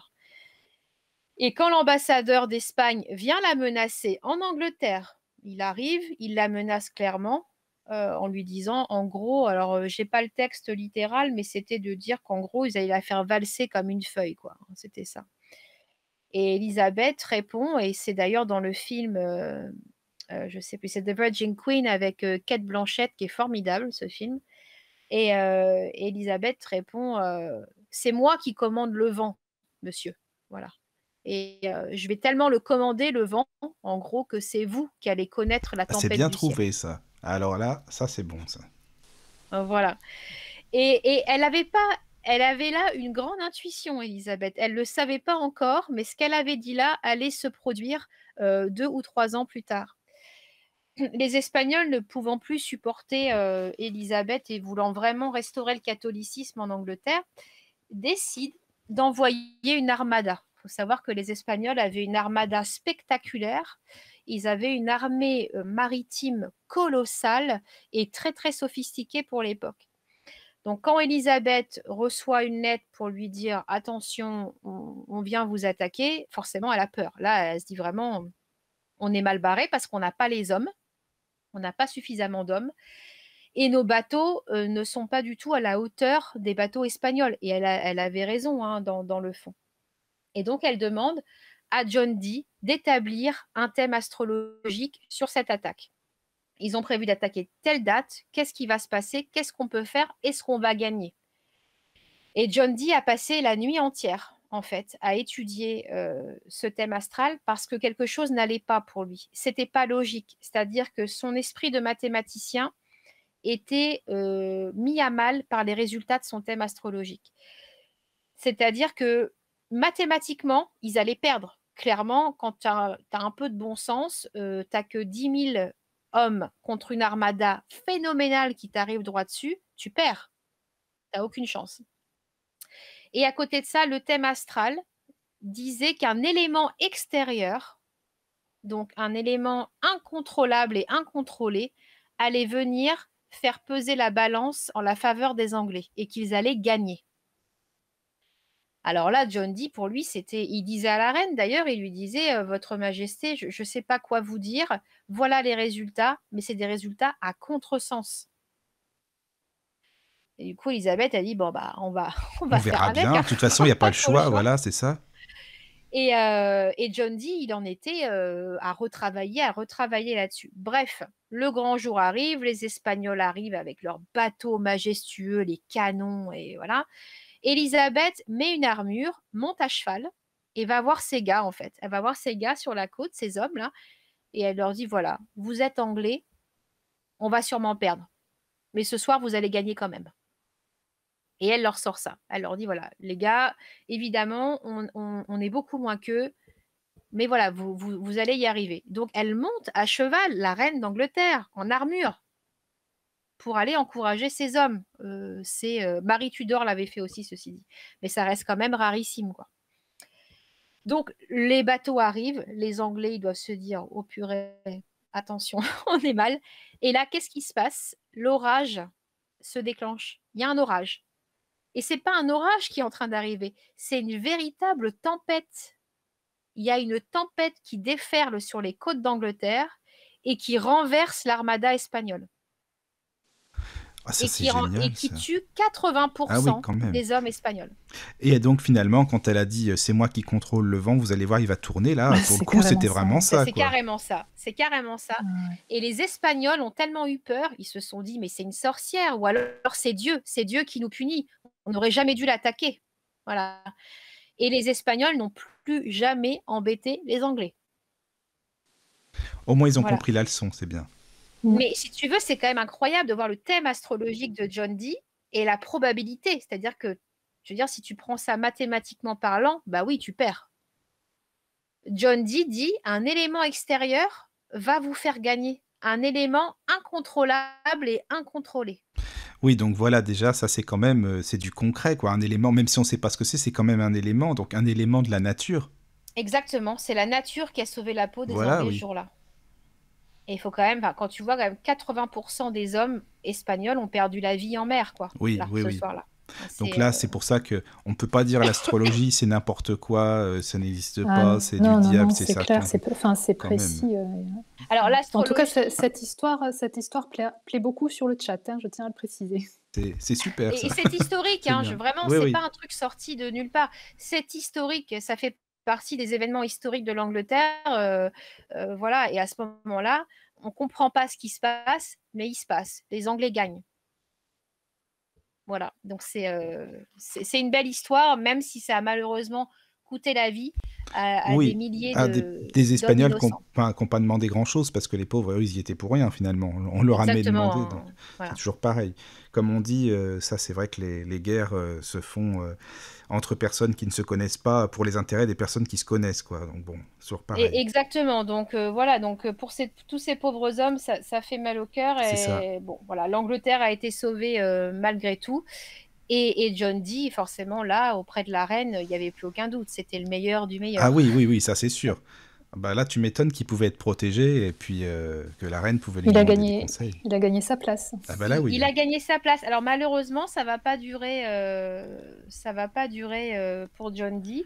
Attends, ça va tu sais, durer. Emma, on peut, Oui. si tu veux, excuse-moi, laisser un peu de suspense pour les auditeurs, on met un petit peu Ah de bah je laisse musique. du suspense. Si tu veux, hein, comme ça, on fait une petite Pause. pause là et puis on revient juste après. Si ça vous va, Il n'y dites-moi. a pas de hein. souci. Oui. Ça va, Pour c'est moi, bon. c'est OK. On revient tout de suite. À tout à l'heure. Witchesradio.fr vous présente votre émission de l'autre côté du miroir.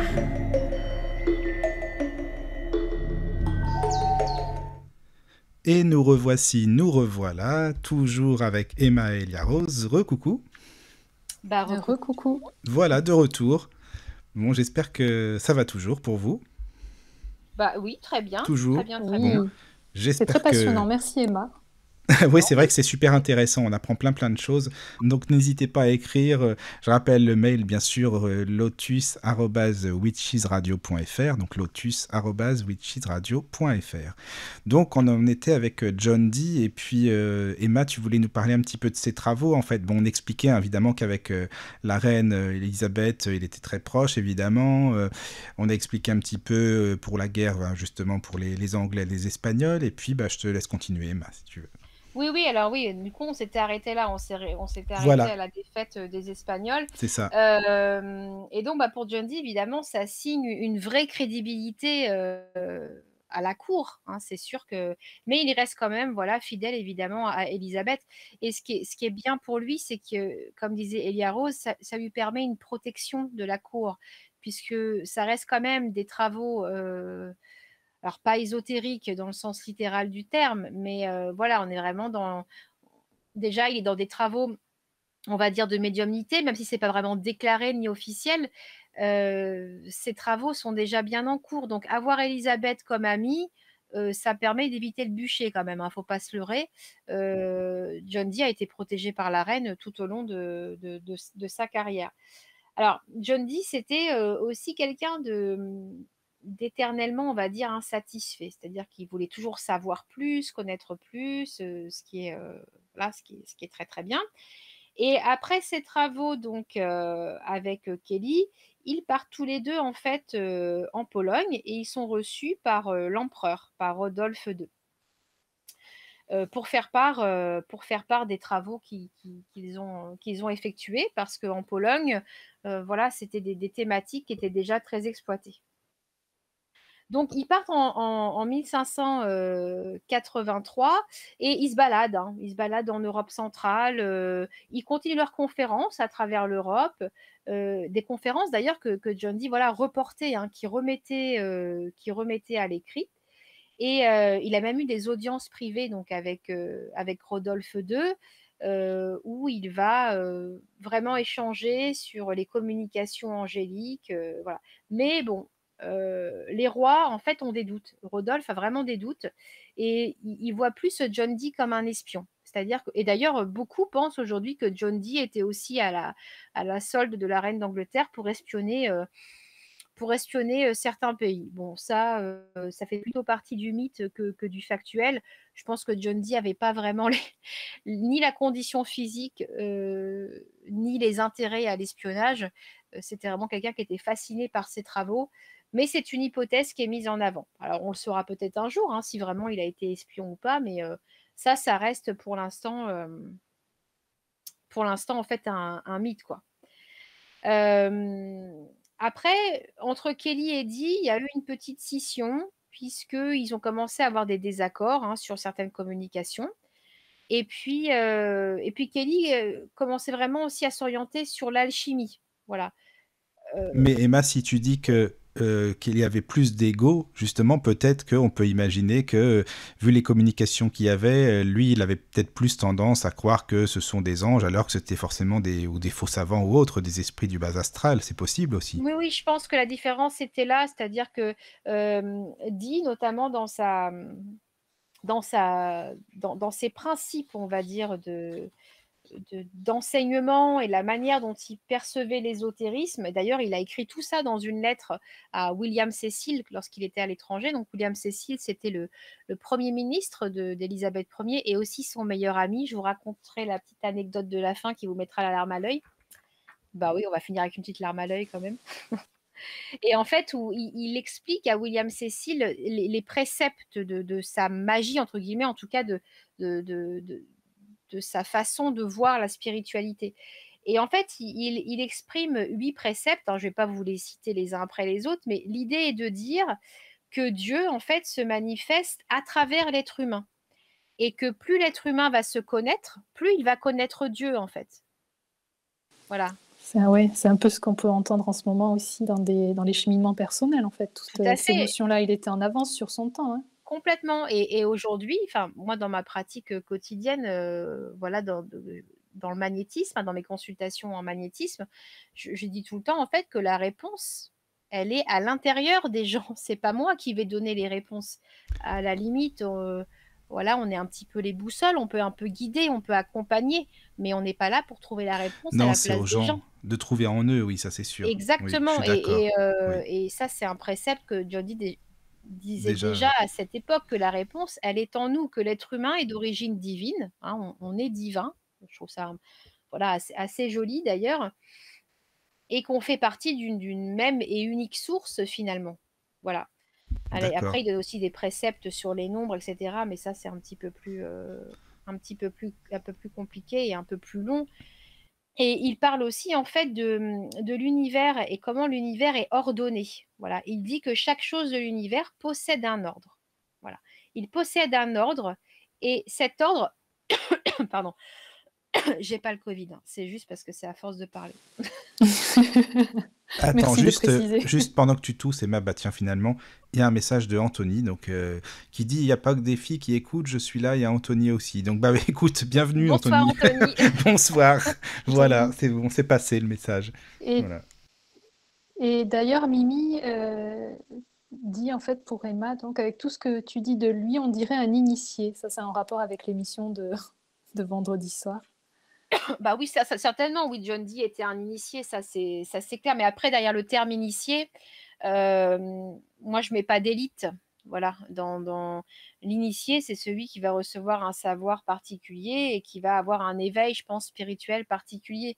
Mais derrière le terme initié, j'aime pas mettre d'élitisme, quoi. Et je pense que John Dee le voyait pas forcément comme ça non plus. C'était un initié dans le sens où c'était quelqu'un qui avait eu déjà la chance de recevoir une vraie éducation, une éducation universitaire, qui était à cette époque malheureusement quasiment uniquement faite pour les élites, hein, pour les aristocrates et peut-être une certaine noblesse. Alors, d'ailleurs, pour la petite aparté, le cas exceptionnel de l'Angleterre, je ne sais pas si c'est le seul, mais c'est le seul donc, que je connais, c'est Thomas Cromwell. Thomas Cromwell, qui était donc le Lord Chancellor d'Henri VIII, après Thomas More, avait un papa boucher et une maman mère au foyer. Et Thomas Cromwell est ce qu'on appelait en Angleterre la low extraction, donc la basse extraction. Hein. C'est pas très joli comme terme, hein, mais c'est comme ça qu'on mentionnait les gens qui n'étaient pas aristocrates, la basse extraction. Et donc Thomas Cromwell, voilà, fils de boucher, va gravir les échelons, va aller dans l'armée, se faire virer d'ailleurs au passage. Et il va être remarqué par un avocat italien lorsqu'il sera en mission en Italie pour l'armée. Cet avocat va le prendre sous son aile, lui enseigner énormément de choses.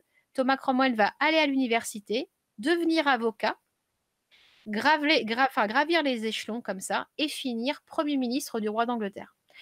Ce qui était à l'époque complètement mais impensable. C'est impossible.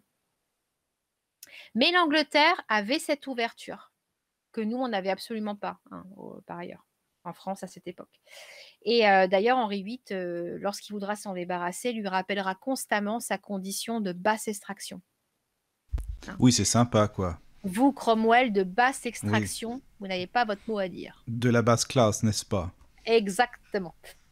Mais voilà, tout ça pour dire que, en tout cas, John Dee avait reçu cette éducation et puis cet intérêt, en fait, pour toujours comprendre les choses, comprendre le monde. Évidemment, s'il a été aussi au contact des Rosicruciens, etc., je pense que le terme initié est correct, oui, mais pas dans le sens élitiste du terme. Voilà, parce que je pense qu'on peut tous devenir initiés, hein, si on a envie et qu'on se donne les moyens et que... Oui, il faut se donner les moyens, c'est sûr.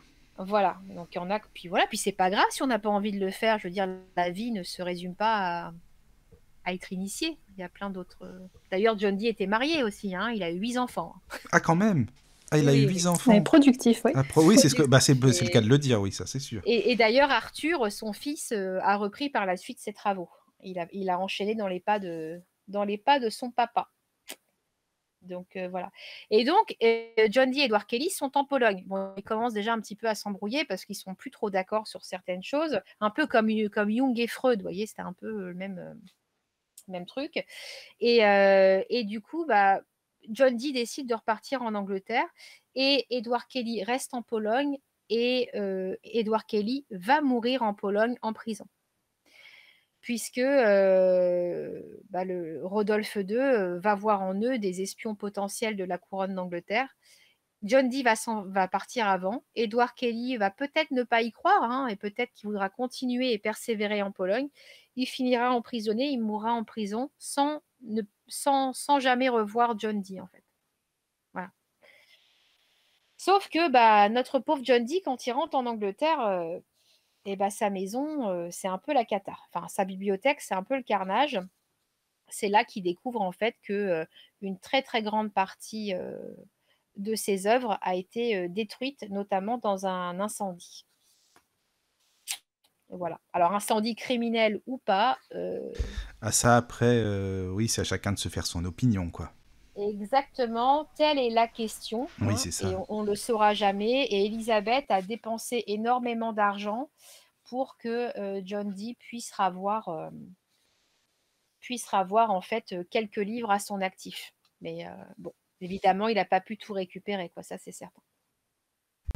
Mais elle l'a quand même bien aidé, hein, parce que vraiment, là, de ce que tu dis, même qu'elle a dépensé quand même pour qu'il ait accès, qu'il puisse récupérer ses livres, c'est pas rien, quoi, quand même. Non, non, c'est pas rien. Et William Cecil l'aimait beaucoup aussi. Bon, ils étaient amis, hein, tous les trois, ça c'est sans aucune mesure, mais effectivement, heureusement qu'il a eu Elisabeth et les choses malheureusement changeront parce que quand Elisabeth va mourir, donc elle meurt en 1603, Elisabeth, hein, de vieillesse, hein, elle a eu une mort tout à fait correcte, entre guillemets, et elle commençait à présenter des signes de démence aussi, hein, probablement d'Alzheimer ou de démence. Et d'ailleurs, quand elle a senti qu'elle perdait un petit peu la tête, elle a écrit tout ce qu'elle voulait faire à William Cecil. Voilà comment ma succession doit se passer. Voilà. Donc elle avait tout prévu parce qu'elle sentait que son esprit, en fait, perdait en matière. Et pour la petite larme, pour Elisabeth quand même, parce que je ne sais pas si c'est très connu comme événement, mais vous savez, en Angleterre, les monarques portaient tous la checker ring, c'est la bague du monarque. Et c'était en Angleterre une bague sertie de rubis, hein, montée sur or et sertie de rubis. Et en fait, la bague pouvait être modifiée selon les monarques. Donc, Marie avait mis un M, Elisabeth avait mis un E, enfin voilà quoi. Mais personne ne soupçonnait la modification supplémentaire qu'Elisabeth avait donnée à cette bague. Et c'est le jour de sa mort que ça a été découvert. Quand Elisabeth était sur son lit de mort, elle a donné la checker ring à William Cecil. Elle lui a fait signe de prendre sa bague. Donc William Cecil prend la bague de la reine et elle lui fait signe de bien regarder parce qu'elle était en train de mourir, hein, donc elle avait du mal à s'exprimer. Et donc William Cecil va à la fenêtre, prend une loupe et là il voit que dans la checker ring, il y a une incision qui a été faite. Et en fait, il ouvre. C'est-à-dire qu'il y a une incision qui a été faite avec un locket, donc avec un petit emplacement pour mettre une photo dedans. Enfin, une peinture, parce que n'est pas la photo. Et en fait, qu'est-ce qu'on voit? C'est que dans le locket, il y avait 2 miniatures. Il y avait Anne Boleyn et Elisabeth. Toute sa vie, elle a gardé la miniature de sa mère dans la bague du monarque. Voilà. Et ça a été révélé le jour de sa mort. Ah oui, d'accord. C'est une très belle histoire. Oui, c'est une belle histoire. Oui, c'est une belle histoire.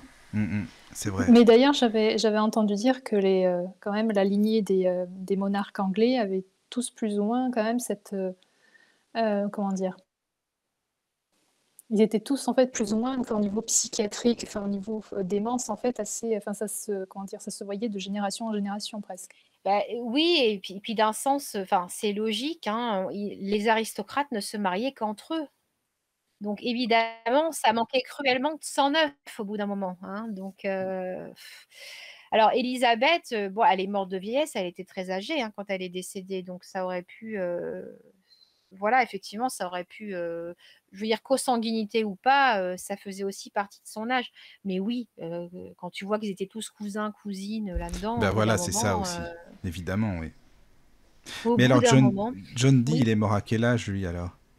Alors attends, j'ai On pas fait les sait? calculs, Michael. Il est né en 1527, John Dee, et il est mort. Alors, ils hésitent entre 1608 ou 1609. Hein, ça se joue à pas grand-chose, parce qu'il n'y a pas de registre civil en fait de la mort de John Dee, puisqu'il est mort malheureusement en disgrâce.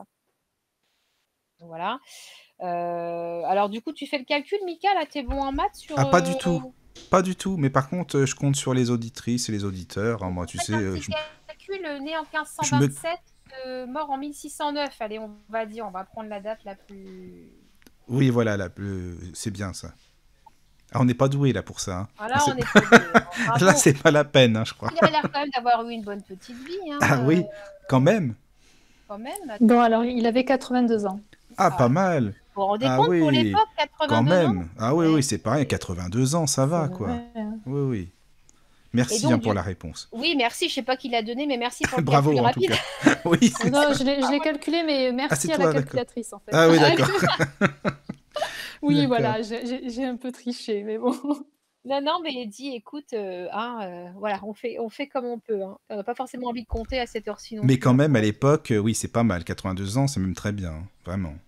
Oui, oui, et puis alors, du coup, il voit Elisabeth partir. Hein, Oui, bah oui. mais Mais en plus, Elisabeth, oui. oui. Donc il a dû même pour lui se dire, mais maintenant, j'ai plus de soutien. Enfin, comment je vais faire aussi, quoi. Il y a ça aussi, Bah, je et puis pense. c'est surtout qu'Elisabeth l'avait quand même promu à. Il a été nommé directeur du Christ's College à Manchester, qui existe toujours, hein, qui est aujourd'hui la Grammar School de Manchester. Et c'est surtout qu'aussi, il a été désigné comme conseiller en cas de sorcellerie et de possession démoniaque. C'est-à-dire que là, on est vraiment dans pas le paranormal, mais on est vraiment dans le côté magique pur et dur. Voilà. Et pour certains, notamment pour les catholiques très traditionnels, il est vu comme une espèce de magicien un peu diabolique. Voilà. Donc un peu avant la mort d'Élisabeth, il retourne dans sa maison à Morlaix. Et quand Élisabeth meurt, c'est James I qui arrive au pouvoir. Alors, pour la petite histoire de revanche, James I, James Ier, donc c'est le fils de Mary Queen of Scots, Marie d'Écosse, que Élisabeth a fait décapiter. D'ailleurs, c'est la seule personne, me semble-t-il, qu'elle fera décapiter, je crois, parce qu'elle avait évidemment en horreur la mise à mort. Hein. Vous comprenez bien qu'avec ce que sa mère a vécu et tout ce qu'elle a vu faire par son père, elle n'était pas Oui, ça fan donne pas du envie coup du tout. C'est d'épée. pas. Non, mais ça se comprend, oui. Et puis Voilà. tant mieux en même temps.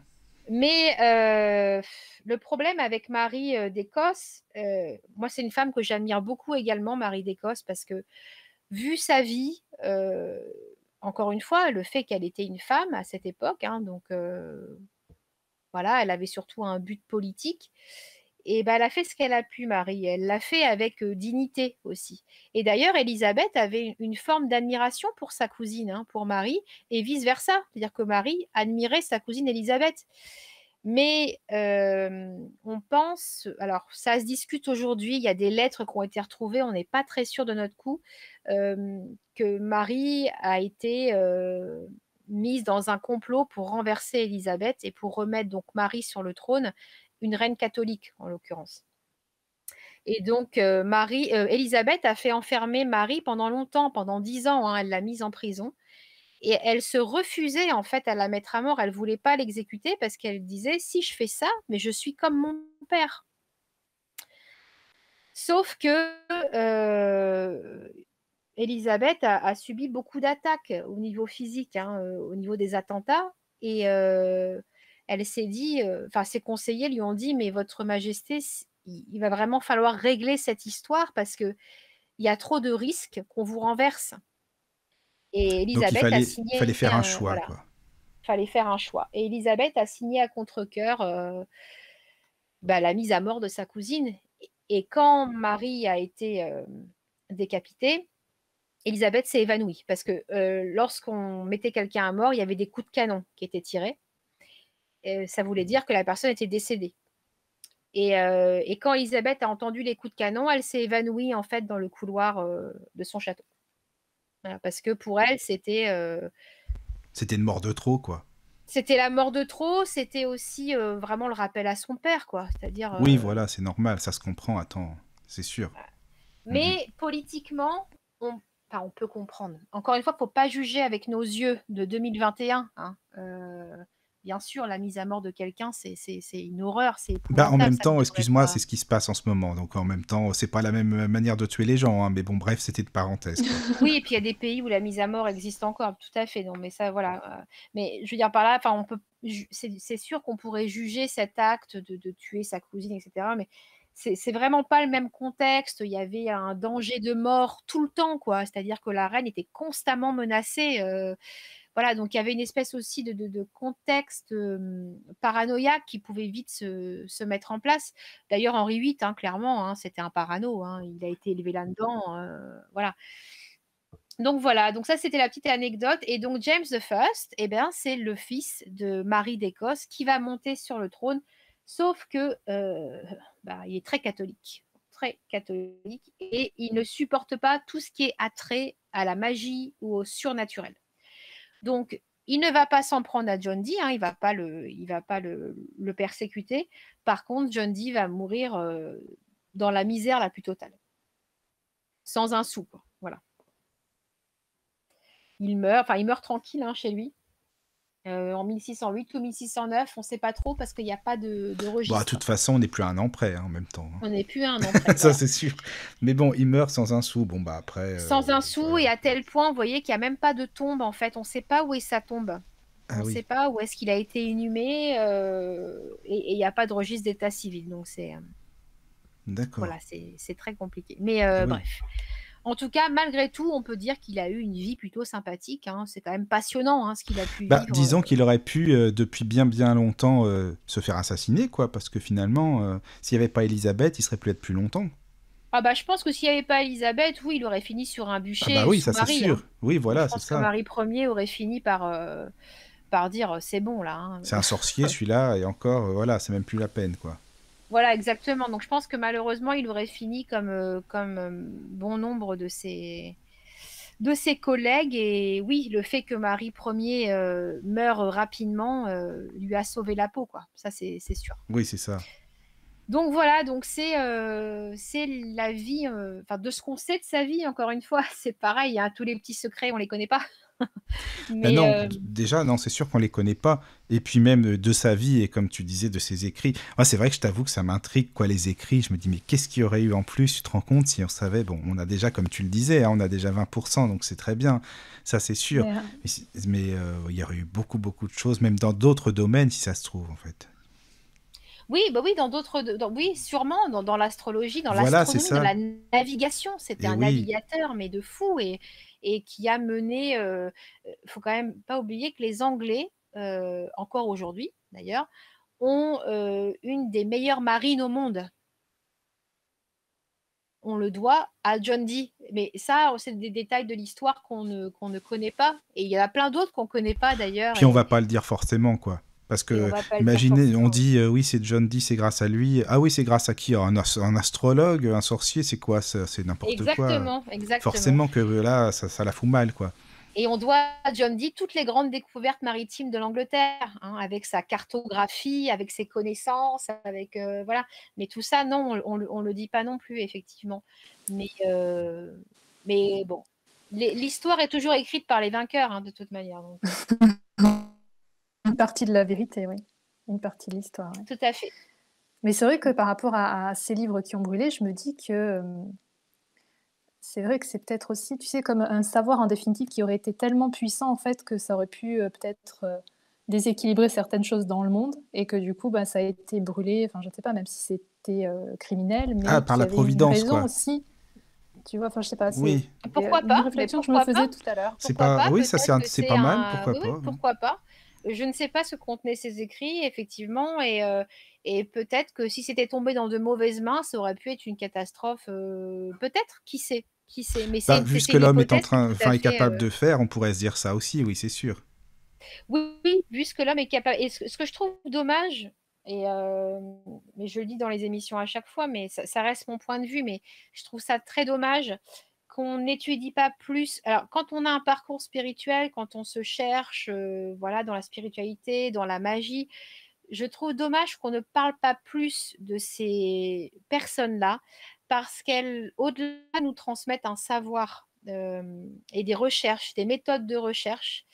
Euh, Elles transmettent aussi une vraie philosophie, c'est-à-dire de se dire que on a tout en nous. C'est à nous de trouver les réponses. C'est pas au médium du coin d'aller le faire, ni au magnétiseur, ni à l'astrologue du coin. Tout ça, ce sont des outils pour guider, pour aider. Mais Ouais, c'est à mais nous de faire je le suis boulot. d'accord, Emma, je suis d'accord avec toi, mais tu sais, t'as beaucoup de gens qui se disent, bah voilà, c'est lui mon, limite mon sauveur, quoi. C'est grâce à lui, c'est, voilà, et c'est leur, tu vois ce que je veux dire, c'est limite, c'est un dieu, le magnétiseur, le médium et tout, quoi. Ah oui, non, mais tout à fait. Non, mais je suis tout à fait d'accord avec toi et je trouve ça très dommageable qu'on mette toujours en fait une élite dans ce Oui, monde-là. Il c'est n'y a ça. pas d'élite. On est tous humains et comme dit John Dee, on est tous issus en fait bah, de la divinité, hein, du plan divin, hein, comme il le dit. Alors je prends des termes très, excusez-moi, c'est des termes un petit peu sectaires, mais ça va avec l'époque, hein, voilà. Euh, on est tous issus de la divinité et du coup, on a tous ce potentiel-là. Donc, arrêtons de voir voilà, des demi-dieux dans des humains. Oui, Voilà. voilà, des demi-dieux, oui, c'est ça, c'est ça.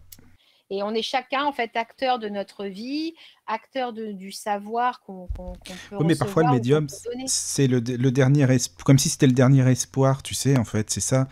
Je vais aller le voir, lui c'est un super médium. Bon, je dis pas évidemment, et heureusement qu'il y a Bien des bons sûr, il y en a, médiums, il y a des mais très bien bons sûr, il y en médiums a même, plein hein. même. On en Et connaît, c'est sinon on ferait pas génial. d'émission avec eux en même temps, ça c'est Mais, c'est mais, sûr. mais ce qui est important, c'est pas de le prendre pour argent comptant. Voilà, C'est-à-dire qu'un oui, médium est un humain qui reçoit un message canalisé et un message canalisé et peut être pollué, c'est tu vois. ça. Puis Donc, écouter notre intuition, quoi. Je pense que c'est voilà. vachement important. Je pense que c'est Oui, important, quoi Oui, qu'il arrive, c'est garder notre sens critique, voilà, quoi qu'il arrive, et oui, prendre de la hauteur, prendre les oui, informations qu'on nous donne, parce que ça peut être des conseils très précieux, des rencontres magnifiques et des messages extrêmement importants et précis, que ce soit des médiums, des magnétiseurs, des astrologues, tout ce que vous voulez. Mais en l'occurrence, et en plus, je parle en tant que magnétiseuse, quoi, voilà. Enfin, donc, je ne vais pas aller, évidemment, jeter l'opprobre là-dessus. Au contraire, hein, je trouve que ce sont des pratiques géniales. Mais voilà, il faut toujours qu'on garde notre sens critique et pas tout prendre pour argent comptant. Pour moi, c'est très oui, important. c'est Et vrai. c'est ce que John Dee dit dans ses thèses, en fait. Voilà. Il dit, c'est à l'intérieur de nous, de chacun d'entre nous. Elia Rose? Mimi pose une question par rapport à la mort de John Dee et au fait qu'il n'y ait pas de tombe, Oui. qu'il n'y ait pas eu de tombe. Est-ce que c'était pour éviter les pèlerinages et autres dévotions? Ah, c'est tout à fait possible. Et en plus, étant donné qu'il avait 8 enfants, on pourrait se dire que les enfants se sont occupés des funérailles, etc. Tu vois, on pourrait se dire qu'ils se sont occupés, bah, oui, d'organiser l'enterrement.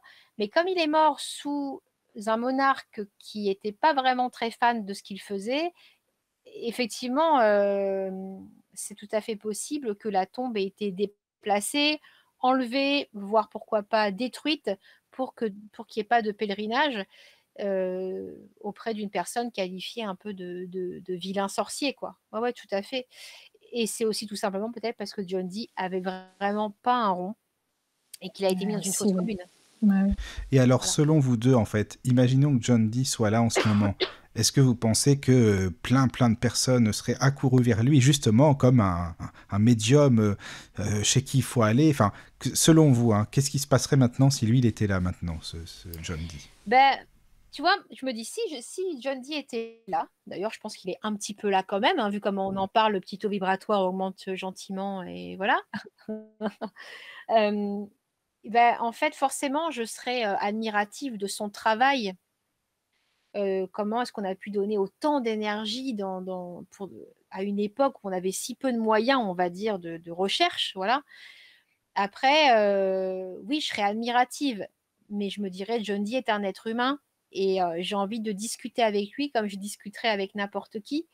Et, et en fait, je pense que ce que je lui demanderais, c'est deux choses. Je lui demanderais, qu'est-ce que vous me conseillez, voilà, dans la vie, avec votre expérience, et je lui demanderai, s'il était satisfait de sa vie.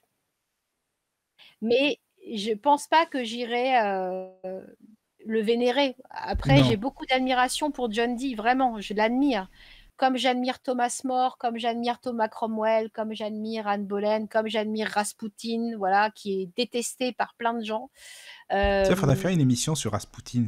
Ça serait J'aime bien, beaucoup ça. Ah, moi Rasputin. Mais aussi, ça j'aime bien serait... les Ouais. torturer, moi, tu sais, j'aime bien les Oui, oui, esprits un oui, peu mais non, mais moi torturés. aussi, c'est pour ça, ça donne une... C'est une bonne idée, là. Tu parles de Rasputin, on se fera un jour une émission, si tu veux. Ouais, ouais, avec Mm. plaisir. Mm. Mais voilà, ça reste un être humain qui avait ses travers comme tout le monde, et c'est OK, quoi. C'est bien d'avoir ses travers. Et toi, Elia Rose, qu'est-ce que t'en penses? Bien moi, je rejoins Emma parce que c'est vrai qu'effectivement, je remettrai pas en fait ma vie entre les mains de quelqu'un d'autre, voilà, de ce que vous parliez justement par rapport à aller vers les médiums et autres pour trouver les solutions à l'extérieur. Mais après, moi, je lui poserai cette question en fait, quel est son regard, ben, quel est le regard qu'il pose en fait sur notre société actuellement par rapport à son époque? Je crois Je qu'il serais va se curieuse. retourner dans sa tombe, hein, le pauvre, on me dit, hein. C'est certain. Là, je pense aussi, là. Ça, c'est sûr. Oui, et puis la vie qu'il rêvait pour l'humanité, là, dont tu parlais tout à l'heure, là, c'est pas trop ça, non. Ah, c'était Thomas More, ça. Thomas More, pardon. Ah bah Thomas More, lui, il doit faire 3 tours parce que là, vu l'état de notre société, il doit se Oui. dire là, c'est pas possible. Ah oui. Ah, par contre, il y a Anthony qui écrit que ça l'intéresse, Rasputin. Oui, bah voilà, donc ça serait bien de faire une émission. Il y aura des demandes, je pense. Ouais, Mimi aussi dit Ah, Mimi oui, aussi. Rasputin, sacré personnage. Voilà, Tout à fait. exactement. Et Bon, bah, Nostradamus, voilà. et elle parle aussi de Nostradamus. Ah bah avec aussi. grand plaisir, j'aime beaucoup Nostradamus, pareil. encore une fois. Des gens toujours, on leur jette toujours l'opprobre. Et je trouve ça tellement dommage parce que on oublie toujours que c'est des humains. Bon, forcément qu'ils avaient des travers, je veux dire, j'en ai, vous en avez, voilà. Mais on oublie toujours le travail que ces personnes-là ont accompli dans des contextes qu'on ne peut pas comprendre. Parce qu'on est en 2021 aujourd'hui. Juger, Rasputin, dans un contexte, enfin, aussi compliqué que le règne de l'empereur russe, enfin, on peut pas faire ça, c'est de l'ego ça, c'est pas bien. Enfin, moi, ce que j'admire chez Rasputin, voilà, c'est le magnétiseur dans ses capacités de magnétiseur. Parce qu'en tant que magnétiseuse, forcément, pour moi, voilà, c'est impressionnant. Ah bah, c'était Mais un je très sais très aussi grand magnétiseur, hein, ça c'est sûr. très grand Oui. magnétiseur. Après, je sais aussi que Rasputin était mais plein de vices. Il était mais surchargé d'ego. Tu m'étonnes. C'était un... Oui, t'as Rasputin. raison, ouais, tu m'étonnes. C'était... Mais ouais, en oui, fait, oui. il nous enseigne une vraie leçon, Rasputin. C'est Oui. ça qu'il nous dit. Il nous dit attention, vous pouvez avoir des capacités de malade. Si vous travaillez pas sur vous, si vous faites pas attention à votre petit ego qui va venir monter l'échelle tout doucement, là, vous êtes foutu. Oui, C'est ça oui, qu'il oui, nous enseigne, c'est vrai. Rasputin. Oui. Mais bon, pour Voilà. en parler, oui, ça serait bien, hein, vraiment, quoi. Moi, je suis partant. Bah, Bah ça fait ouais, plusieurs émissions, là, avec plaisir. qu'on peut faire, alors c'est sur des sujets différents, ça c'est bien. Alors, je sais pas s'il y a Voilà. des questions sur le chat ou des remarques, n'hésitez pas, je sais pas, Elia Rose, hein, vas-y, si tu veux, s'il y a des choses à dire. Alors, peut-être, je vais revenir sur juste certains messages de Mimi par rapport à tout ce qu'a fait John Dee par rapport au niveau maritime, en fait. Donc, elle dit, oui, ce sont des insulaires, ils étaient forts au niveau maritime et à une certaine époque, les meilleurs et les premiers en agriculture. Et par rapport à ce qu'on disait par rapport aux magnétiseurs, au fait que les personnes aillent voir ces personnes-là pour trouver des réponses à l'extérieur, elle nous dit « Peut-être qu'on manque de confiance en nous, c'est peut-être pour cela qu'on se tourne vers quelqu'un d'autre. » Alors oui, mais il y a aussi un conditionnement qui est fait, c'est-à-dire que pendant longtemps, et là, franchement, je suis magnétiseuse, donc je vais pas dire oh, les magnétiseurs, voilà, c'est mon job quand même, donc je vais pas aller me jeter la pierre. Mais pendant très longtemps, on a vu les magnétiseurs comme comme des demi-dieux, comme ceux qui avaient un secret, un don, voilà. Mais ça, on fait ça comme l'Église a fait ça pour garder un peu un contrôle sur le peuple. Prétendre que des gens détiennent un secret, un pouvoir incroyable, ça permet de maintenir une certaine pression sur les gens et de dire lui ou elle sait et toi tu sais rien. Et ça, moi, j'aime pas. Mais il y avait peut-être aussi une notion de Bien peur sûr, aussi, tu sais, bien comme sûr, il y avait la tu peur. parlais Tout tout à à fait. l'heure de de l'enfer et Tout autres à fait, il y pour, avait la peur. Ah bah, oui, oui, tout à fait. On pensait, voilà, que le magnétiseur, oui, il pouvait jeter des sorts et cetera. C'était faire le bien et le mal s'il le souhaitait. C'était donner les pleins pouvoirs à un humain, finalement, et je trouve ça toujours un petit peu dangereux. Aujourd'hui, ça va, ça en perd, enfin, moi, de toute façon, dans ma clientèle, je le dis toujours, hein, je dis: «Moi, je vais pas, trouver les réponses aux problèmes de votre vie». Ouais, mais regarde, Emma, le truc, c'est que t'en as plein qui se disent maintenant magnétiseurs, hein, à tous les coins de rue, t'en as des Ah bah, voilà, bah, magnétiseurs je suis sur d'accord. Bah, Facebook, sur ce que tu veux, ils mettent tous leur affiche et tout enfin à voilà, mais fait. avant Après, ils tu le sais, disaient pas. Michael, prêche pas une convertie là-dessus, tu sais bien ce que j'en Ah pense, oui, hein, je de sais toute bien, bah oui, mais regarde, avant ils n'en parlaient pas, les gens qui magnétisaient, ils faisaient ça, voilà, et puis c'est tout, ils allaient pas non plus faire une pub super, enfin voilà, tu vois, donc il y avait ça aussi qui change, je pense, par rapport oui, tout à à fait, la absolument. publicité. Mais Dieu merci, hein, Dieu merci, il y a plein de très bons magnétiseurs. J'en connais plein des bons Ah magnétiseurs. oui, oui, oui, mais non, mais Je connais heureusement, des très mais bons médiums et ils font pas heureusement, parler quoi. d'eux, quoi, ils font pas parler d'eux autant que ça, C'est ça, tu les vois pas ceux-là, c'est donc ça, ouais, voilà, ouais. donc oui, mais Et c'est alors par très bien, mais rapport, moi aussi je vois un magnétiseur au passage, attention, moi je vais voir un magnétiseur, je vais voir, une médium, il y a pas de souci, je le fais également. Mais ce que je veux dire par là, c'est que, comme disait Elia Rose, je vais reprendre ses termes, c'est que je ne mettrai pas mes décisions et ma vie entre les mains d'une autre personne. Voilà, c'est ça. et tu parlais tout à l'heure, Emma, pour en revenir juste par rapport à John Dee, tu sais, qu'on n'était pas sûr qu'il a appartenu aussi aux Rosicruciens, à la loge Oui, Rosicrucienne, c'est mmh. ça, hein. Tout à fait, On ouais, peut on pas n'est pas savoir, sûr, en fait. ouais, on n'est pas sûr. On sait qu'Élisabeth portait un intérêt à cet ordre, mais de loin, elle était reine, elle pouvait pas non plus se permettre d'intégrer un Bah ordre non, comme c'est ça. sûr. Non. Mais on sait qu'elle avait des contacts avec, cet ordre, donc qu'elle portait forcément un intérêt déjà à l'ésotérisme, ce qui au passage n'était pas du tout le cas d'Anne Boleyn. Je rebondis là-dessus parce que souvent, je vois Anne Boleyn sorcière, pas du tout en fait, hein. Alors Anne Boleyn, C'était pas son c'est truc. pas son truc. On lui a lu les cartes une fois, d'ailleurs c'était un Ah présage oui. puisque la reine était décapitée, mais pas du tout en fait, hein. Anne Boleyn, elle était elle était chrétienne, elle croyait fervemment en Dieu et ce genre de pratique l'intéressait pas. Anne Boleyn, ce qu'elle aimait, c'était la musique, la littérature et la mode. Voilà. C'était une fan de musique, elle jouait, énormément d'instruments, malheureusement ça coûtera la vie à un musicien de la cour, Mark Smeaton, qui a été accusé, d'avoir couché avec elle et qui a D'accord. été, démembré, écartelé, voilà. C'est charmant. Ça donne Récemment, envie de pauvre jouer de Mark la musique, Smeaton, ça donne envie de jouer de la musique, c'est sûr. et C'est ça. et elle défendait les arts et c'est d'ailleurs comme ça qu'elle s'est pris le bec la première fois avec Thomas Cromwell, parce que Thomas Cromwell a dit: «Voilà, on a en gros, dépouillé les monastères pour récupérer l'or et le roi va pouvoir, en faire, une trésorerie pour la guerre», et Anne Boleyn s'est offusquée ce jour-là et a dit: «Mais attendez, mais, pour la guerre, mais pourquoi est-ce qu'on l'investit pas dans l'éducation? C'est quand même plus» voilà, et dans la musique et dans les arts, et là, Thomas Cromwell lui a dit: «Votre majesté, attention, vous êtes en train de discuter un ordre du roi». Et là, Thomas Cromwell mettait déjà en garde Anne Boleyn de ne pas dériver, parce que ça pouvait lui coûter cher. Bon, elle a pas écouté. Ben non, elle a pas écouté parce que pour elle, certainement que c'était plus intelligent, plus intéressant, important, l'apprentissage, voilà, quoi, que ce soit la musique ou autre. Voilà, bah, voilà, je trouve ça tout à L'éducation, fait quoi. voilà, exactement, et donc Élisabeth, par contre, on sait, oui, qu'elle avait un intérêt pour l'ésotérisme, hein, ça Oui. l'intéressait beaucoup. Voilà. Donc pour la loge, peut-être que John Dee en a fait partie, ou au moins s'y Peut-être, intéresser de près, en fait. peut-être qu'il y avait juste des contacts Ben avec oui, certains rosicruciens. parce que tu sais, les Rosicruciens, ils connaissent bien l'astrologie, hein, Ah en oui, oui, tout général. à fait, oui. Oui, oui. Mmh. Donc Alors ça dépend voilà. peut-être des loges, mais en tout cas, et en général, oui, ils connaissent très bien, c'est leur truc. Voilà, de toute façon, ils ont une connaissance, scientifique, Oui, voilà, très importante c'est ça. déjà, et effectivement, oui, bah, ils sont un peu, oui, dans l'esprit de John Dee, hein, mais, à Oui, savoir après si John Dee en a fait partie, après, ça c'est un mystère, encore une fois, on ne sait pas.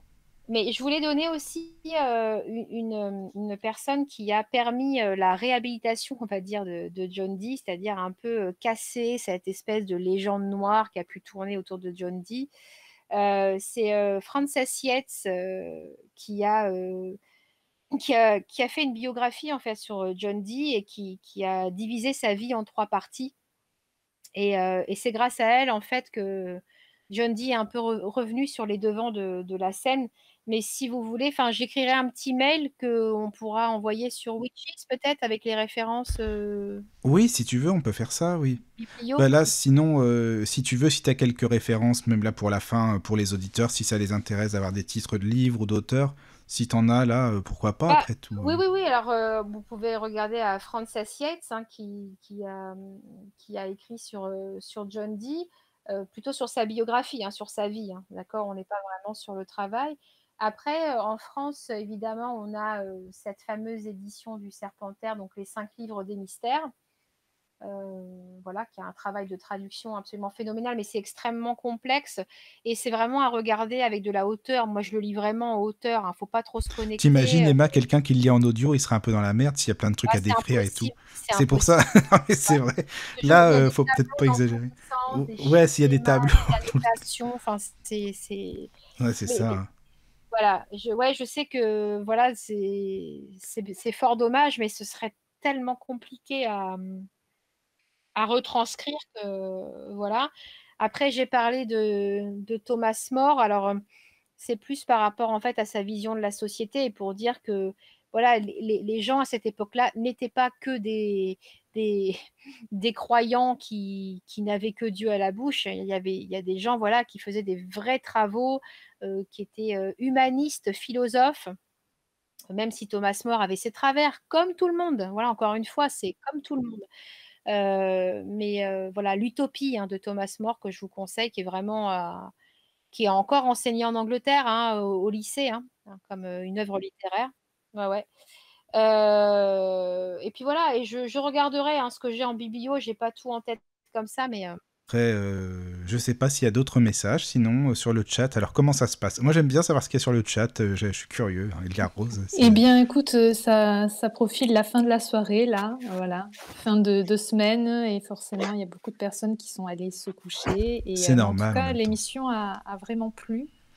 Bon, bah, je suis Et voilà, content ça a si ça été a plu. passionnant, en fait, pour tout le monde. Bah, bah, c'est super. génial. Franchement, ça fait plaisir que ça a plu à tout le monde, aux auditeurs. Je suis content. Franchement, c'est très bien. Bah, moi aussi, je suis ravie, puis je suis vraiment toujours ravie de faire une émission avec vous, c'est tellement, Bah écoute, à refaire. Emma, déjà, on a. Alors attends, on a Rasputin maintenant. Après, on a plusieurs émissions là finalement, hein. oui, oui, puis on va en Nostradamus, ouais, voilà. ouais, ouais, tout à fait, on va en trouver d'autres Oui, après, y a oui. pas de Non, mais c'est bien, c'est très bien. Ça Et je va. rajouterais même que Mimi nous dit que l'émission a passé trop vite. Donc, c'est pour dire que, Oh! Ah, ça voilà, fait plaisir, Mimi, merci, ça a hein. eu son effet. Ça fait C'est plaisir, c'est gentil. super. Non, mais je suis content que ça plaise, hein.